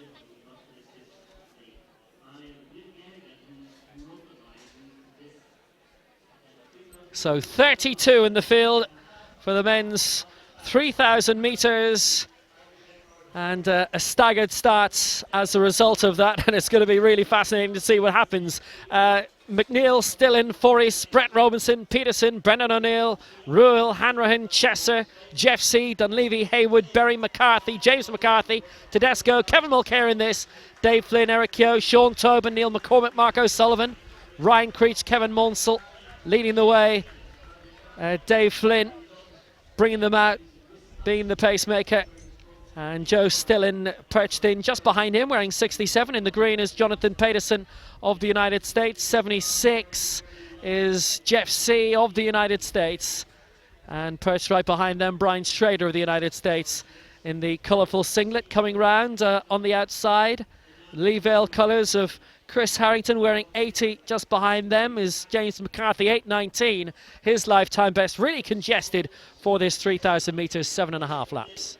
Okay, David Flynn from Clonliffe Harriers is the designated pacemaker. He's brought them through 400 metres in 62 seconds, which is 7:45 pace. Hard to see the field maintaining that kind of pace on a night like tonight. 64s represents about 8 minutes flat. I think that'd probably be more realistic. There's a previous winner of the event in here, Dave McNeil from Australia, won the race about 4 years ago here on a Saturday afternoon, I recall. Nice tidy runner. He's in about 10th place at the moment, biding his time. But you can see that how strung out the field is. An indication that Flynn is probably running a little bit faster than the night is conducive to. So Dave Flynn, the pacemaker, leading them out. It's Stillen and Peterson and Jeff C. Well comfortably strung out at the moment. 95 is Maverick Darling of the United States. 76 Jeff C. just moving back, and then a couple of the more local runners getting into position. That includes Ryan Creech and Eric Keogh also in the start list. We have a few various schools champions for the past few years. Kevin Mulcair has been sensational the past couple of years, and Sean Tobin, who did the double 2 years back. The Clonmel man wearing 85. But well perched just behind our pacemaker is Joe Stillen from the United States with that lifetime best of 7:49, and we've 5 laps to go. Yeah, you mentioned Kevin Mulcair there, and he's in about 10th position he's gone through. He's the Irish Schools 5,000 metre champion. He's been the most exciting middle distance runner of the summer, breaking John Tracy's almost 40-year-old national junior record when running 14:02. He's a really hot prospect. Now he's running brilliantly in there at the back of that group. He's been towed along at a pace that he's never gone before, so it's going to be interesting to see how he fares out. Stillen and Peterson are our 2 main leaders. As they move away ahead of the rest, our pacemaker has dropped out. Brett Robinson in 3rd place for Australia, just behind. Coming up to 4 laps to go, and just look how tightly bunched that they all are there. Brett Robinson quite comfortably in 3rd place at the moment, and behind him, wearing 76, is Jeff C. And 99, Dave McNeil of Australia. A late entrance into this in the past 24 hours, and we've got a really strong breakaway bunch of 11 heading the field with 4 laps to go, and then the best of the rest being led out by Kevin Monsell, 8:23 this year indoors. Yeah, this is really quality. I'm very impressed with the way McNeil, as I said, he won it 3 or 4 years ago here. He's moved back up into 4th place. He's from Australia. He spends his summer in Europe, based in Teddington in England, trained by Nick Bideau, who many people will know as Sonia O'Sullivan's husband. He's also a very good coach and agent in his own right. He brings a bunch of Australian runners to Europe for the summer, and they race at the various meets. So Dave is here representing Australia, looking to win a title that he won a few years ago, and he's in 4th place right now. So coming up to 3 laps to go, and it's Jonathan Peterson who's in the lead. Joe Stillen in 2nd place. Brett Robinson in 3rd. Dave McNeil is in 4th. And now moving up into 5th is Brian Schrader of the United States. In 6th place is Jeff C. for the USA. And a bit of a gap then. Maverick Darling is in 7th place. And Ford Palmer is up there as well from the United States. And they've broken away from the rest. It's 8 leading the way, and the rest beginning to fade down a little bit with 2.5 laps to go, but the pace being kept quite well, and they went through in around 4:50. Leading Irishman in about 11th place, Rory Chesser from Ennis, closely tracked by his clubmate, the aforementioned Kevin Mulcair. They're a bit off the pace. They're running very well, and the reason they're off the pace is because the main bunch are running so damn fast. Yes, and just edging out in front now is Brian Schrader for the United States. He's 8:01 lifetime best as they come down the closing straight for the 3rd last time. Little bit of movement coming on the outside from Brett Robinson for Australia now, and even further from Dave McNeil, his international compatriot. Jonathan Peterson at the moment getting slightly boxed in 4th place, and in 5th is Jeff C. again. In 6th is Joe Stillen, who had led for quite a bit of this race, and down in 7th place now, Maverick Darling. It's these 8 who are leading the way, well clear of the bunch, and we've got 700 metres to go. Yeah, I think you're going to see the Australians go for it now. Schrader has been leading up to this. The Aussies have made a move down the back straight. We've got a dinger of a race now for the last 600 metres. US versus Australia. Brett Robinson out in front, 8th in the World Junior Championships in the 1500 metres in Moncton in Canada 5 years ago. Competed in the World Championships 2 years ago in Moscow. He's got the advantage at the moment, ahead of Jeff C. of the United States. Back then in 3rd is Dave McNeil for Australia.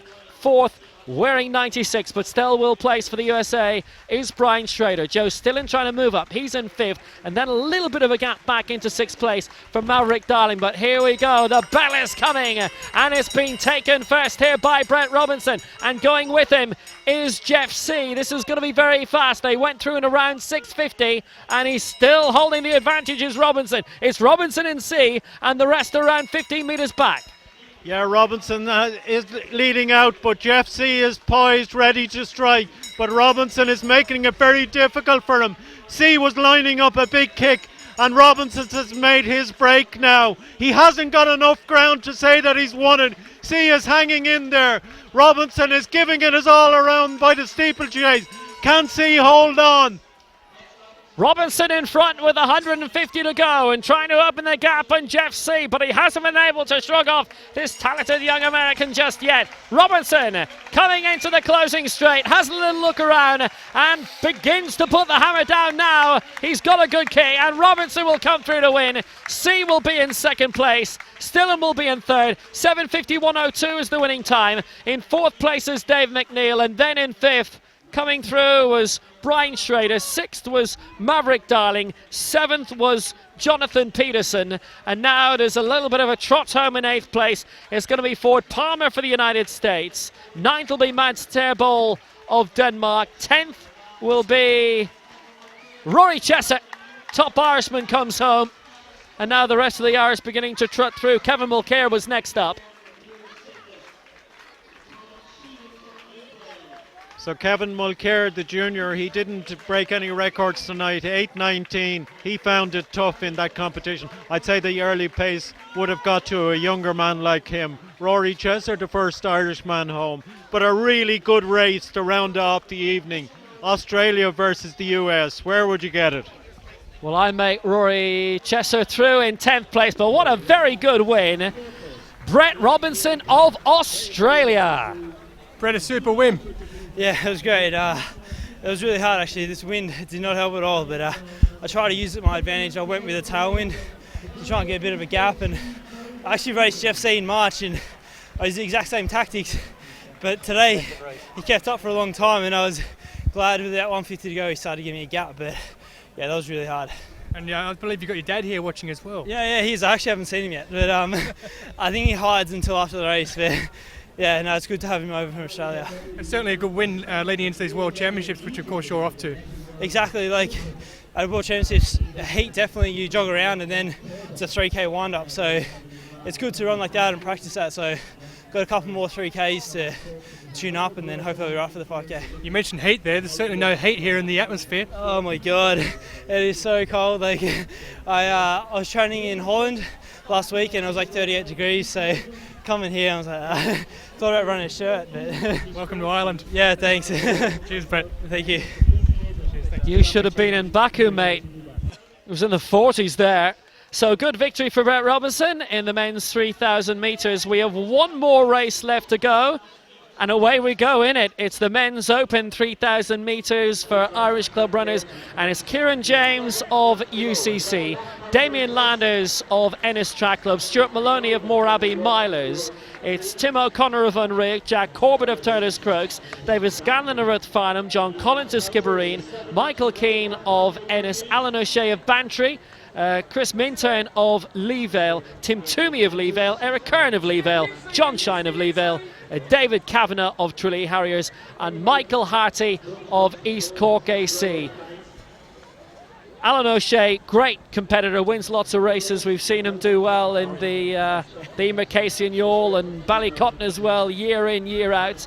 Ignore the pacemaking for the moment. It's a really good start. Might have to slow down a little bit, but it's going to be very interesting to see how this final race of the night finally shapes up, and a little bit of movement being made. Just trying to bridge the gap. 72 seconds for that first lap. That's 9-minute pace. It's been led out there by number 141. We don't have a name on him. Michael Harty from East Cork in 3rd place there.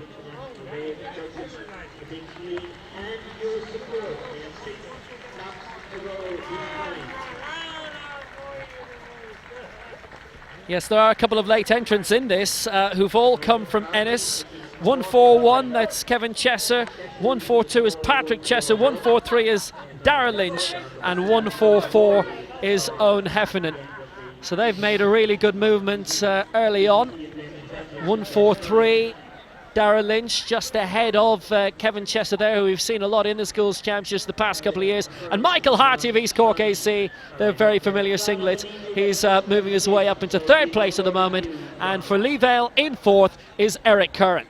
Yeah, these are exciting days for Ennis track and field. The Ennis won the National Junior Cross Country team title this year. Of course, they've got Kevin Mulcair in their number, and then they have a whole plethora of Chessers, from Rory, who ran so well in the A3K there, down to Kevin, who's here now.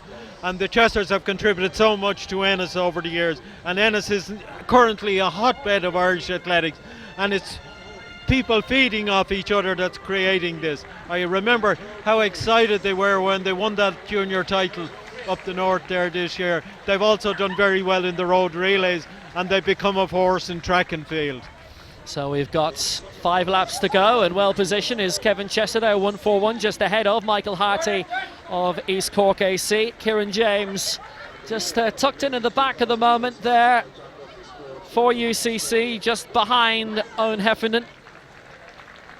We've got 4.5 laps to go, and I can tell you the rain is finally beginning to come down. It managed to hold off for so long, but now it finally is beginning to come down quite well, and it would just have to happen right at the last race, just before everybody could make the mistake. So that's the pacemaking duties then of Darragh Lynch over and done with, and he's got his Ennis colleague out in front in Kevin Chesser, just ahead of Michael Harty of East Cork AC. For Lee Vale there just behind is Eric Kern. Behind them from Unraked is Tim O'Connor, 138 as well as John Shine from Lee Vale. Just on the outside is Tim O'Connor, and just behind them the purple singlet, and that belonging to Moorabbey Milers, Stuart Maloney. Yeah, Kevin Chesser runs remarkably like his brother Rory, that gangly style, and it's the React man now who takes it up. Tim O'Connor from Unreact, and he looks like he's making a move that could be decisive. He's pulling out Kevin Chesser, but it's still very competitive. Any one of 8 of them there in the lead pack could win this race. Well, we've still got just under 4 laps to go. It was a good bit of movement from Tim O'Connor, just leading them out at the moment, ahead of Kevin Chesser. And the Lee Vale boys are beginning to make a little bit of an impact as well. Eric Kern just ahead of John Shine in 4th and 5th at the moment, just behind Michael Harty of East Cork AC, and in 6th place for Moorabbey is Stuart Maloney. So they're still holding their own quite well. We've got 8 who've broken away ahead of the rest, and the lead being held by O'Connor quite well. But, well, Kevin Chesser still stalking him and going out in front, with Michael Harty now moving up into 2nd place. And the work's been done for now of Tim O'Connor, but does he still have enough left to move back up? And Patrick Chesser, the 2nd Ennis athlete, just moving at the back of that leading bunch, currently in 8th place. And just ahead of him is Damien Landers, his Ennis colleague. But we've got 3 laps to go here, and out in front again is Kevin Chesser, just ahead of Michael Harty, and it's Ennis leading East Cork. Yeah, there's a little bit of a gap there, tempting to open, with Kevin Chesser and Michael Harty looking the most likely to, as they head down the back straight. We were 4:45 at the mile, which is really good running by these lads on a cold, wet evening as it's turned into now. Chesser is winding it up there and bringing Harty with him. Not sure who the 3rd guy is from this distance. Yeah, that's Moorabbey. That's Stuart Maloney, who looks to have moved up very well into 3rd place at the moment, wearing 128. It's Kevin Chesser leading the way out. Michael Harty in 2nd place, and in 3rd, Stuart Maloney. The international action done for tonight. This is the final race on the track. 4th place for Lee Vale is John Shine, but these 3 have really worked it very well, and for the 3rd last time they make their way down the closing straight. Crowd have stayed for this final race despite the fact the rain is coming down. So it's Kevin Chesser leading, it's Michael Harty in 2nd place, and in 3rd for Moorabbey is Stuart Maloney. That's the 1, 2, 3, 6:30 gone, 2 laps to go. 2 laps to go, and it looks like it's between the first 3, Chesser, Harty and Maloney. Who's your money on? Chesser has been in front for the last couple of laps. He's really pressing it on. Harty is hanging on desperately. Maloney is lurking with intent. It's tough now down the back straight into the wind. Chesser, Harty, Maloney is wilting a little bit now. And now Harty hits the front and goes for it. Can Chesser respond? A very good move at a decisive point of the race. Well, the East Cork man has made a big impact with 600 metres to go. It's a very good break by Michael Harty of East Cork AC, just ahead of Kevin Chesser of Ennis.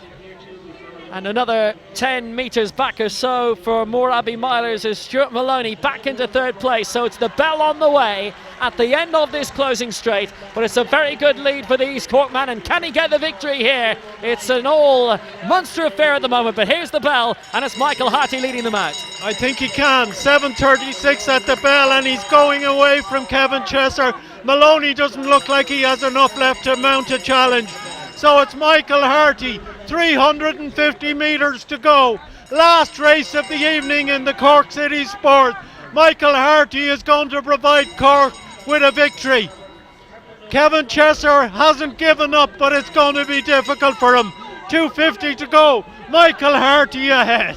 The gap is widening all the time. I think it's around 35 minutes by this stage, heading towards 40. Every stride, it's increasing the whole time. Michael Harty has done his work very well, and Kevin Chesser is now really having to defend second place. He's well behind at the moment. Stuart Maloney is moving up immediately behind, but into the closing, so the final bend, it's Michael Harty who's about to win the final race here in the 2015 Cork City Sports. From East Cork AC, he's done very well indeed. Michael Harty is going to come through to win. It'll be inside 9 minutes. What a glorious victory for Michael Harty of East Cork. He wins it 8:43.51. Second place to Kevin Chesser of Ennis. Third is going to be Stuart Maloney of Moorabbey, and for Lee Vale in fourth will be John Shine. In fifth for Lee Vale will be Eric Kern, and a bit of a battle, sixth place in the end, and it's an Ennis battle which is taken by Damien Landers ahead of seventh place Patrick Chesser, and another man, Tim Toomey of Lee Vale, comes through in eighth place. Famous name in athletic circles round these parts, but what a good victory for Michael Harty of East Cork AC. And what a nice way to round off a great evening sport. Well done, Cork, for the 64th time.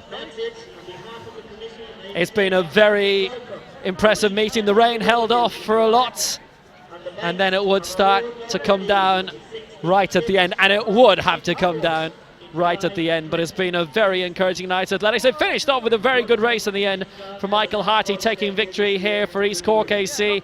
But I mean, we've seen some terrific athletics tonight, and among the highlights for you, well, I'm sure a very good performance from Kelly Proper, certainly to come in second place in that 200 metres. Yeah, there's some really good competitive races, and when you take out the pacemakers and you just have strong competition, you get good races. I enjoyed the mile, 3:59 on a night like that. I really enjoyed that 3,000 metres, both of them actually, and very good women's 800 metres with Laura Crow. Little bit disappointing with Mark English, but he'll be better. And as you say, Kelly gave us that sniff of a victory that was suddenly taken away from her, but it was all great stuff, great athletics. Yeah, she came very close. Heather Kampf taking victory in the women's 800 metres ahead of Lauren Wallace right at the end, and that very good competitive men's mile that certainly thrilled so many here tonight. It's been a very good night's athletics without a doubt. We had a lot of big Irish names here. Will Gagan with that terrific victory, sub 4 minutes in the men's mile, 3:59.09. Rob Heffernan coming in fourth place in the men's walk, which many will hope there won't be a concern going into, they're all here from Carrignavar still. Hopefully there won't be a major concern going into the World Championships in Beijing for Rob Heffernan. And, well, I mean, Brian Gregan finishing down in fourth place as well in the 200, but, I mean, it's not his main discipline. No, he just got what we all talked about, a good blowout, a good workout tonight. The race is not over 3K in Beijing, it's over 50K, totally different event, and that was all part of the build-up for that.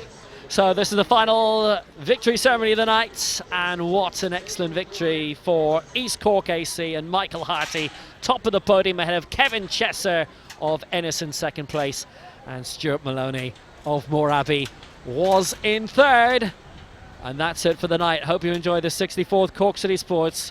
It's been a good evening. Thanks for joining us from the entire crew. Hope you enjoyed the night.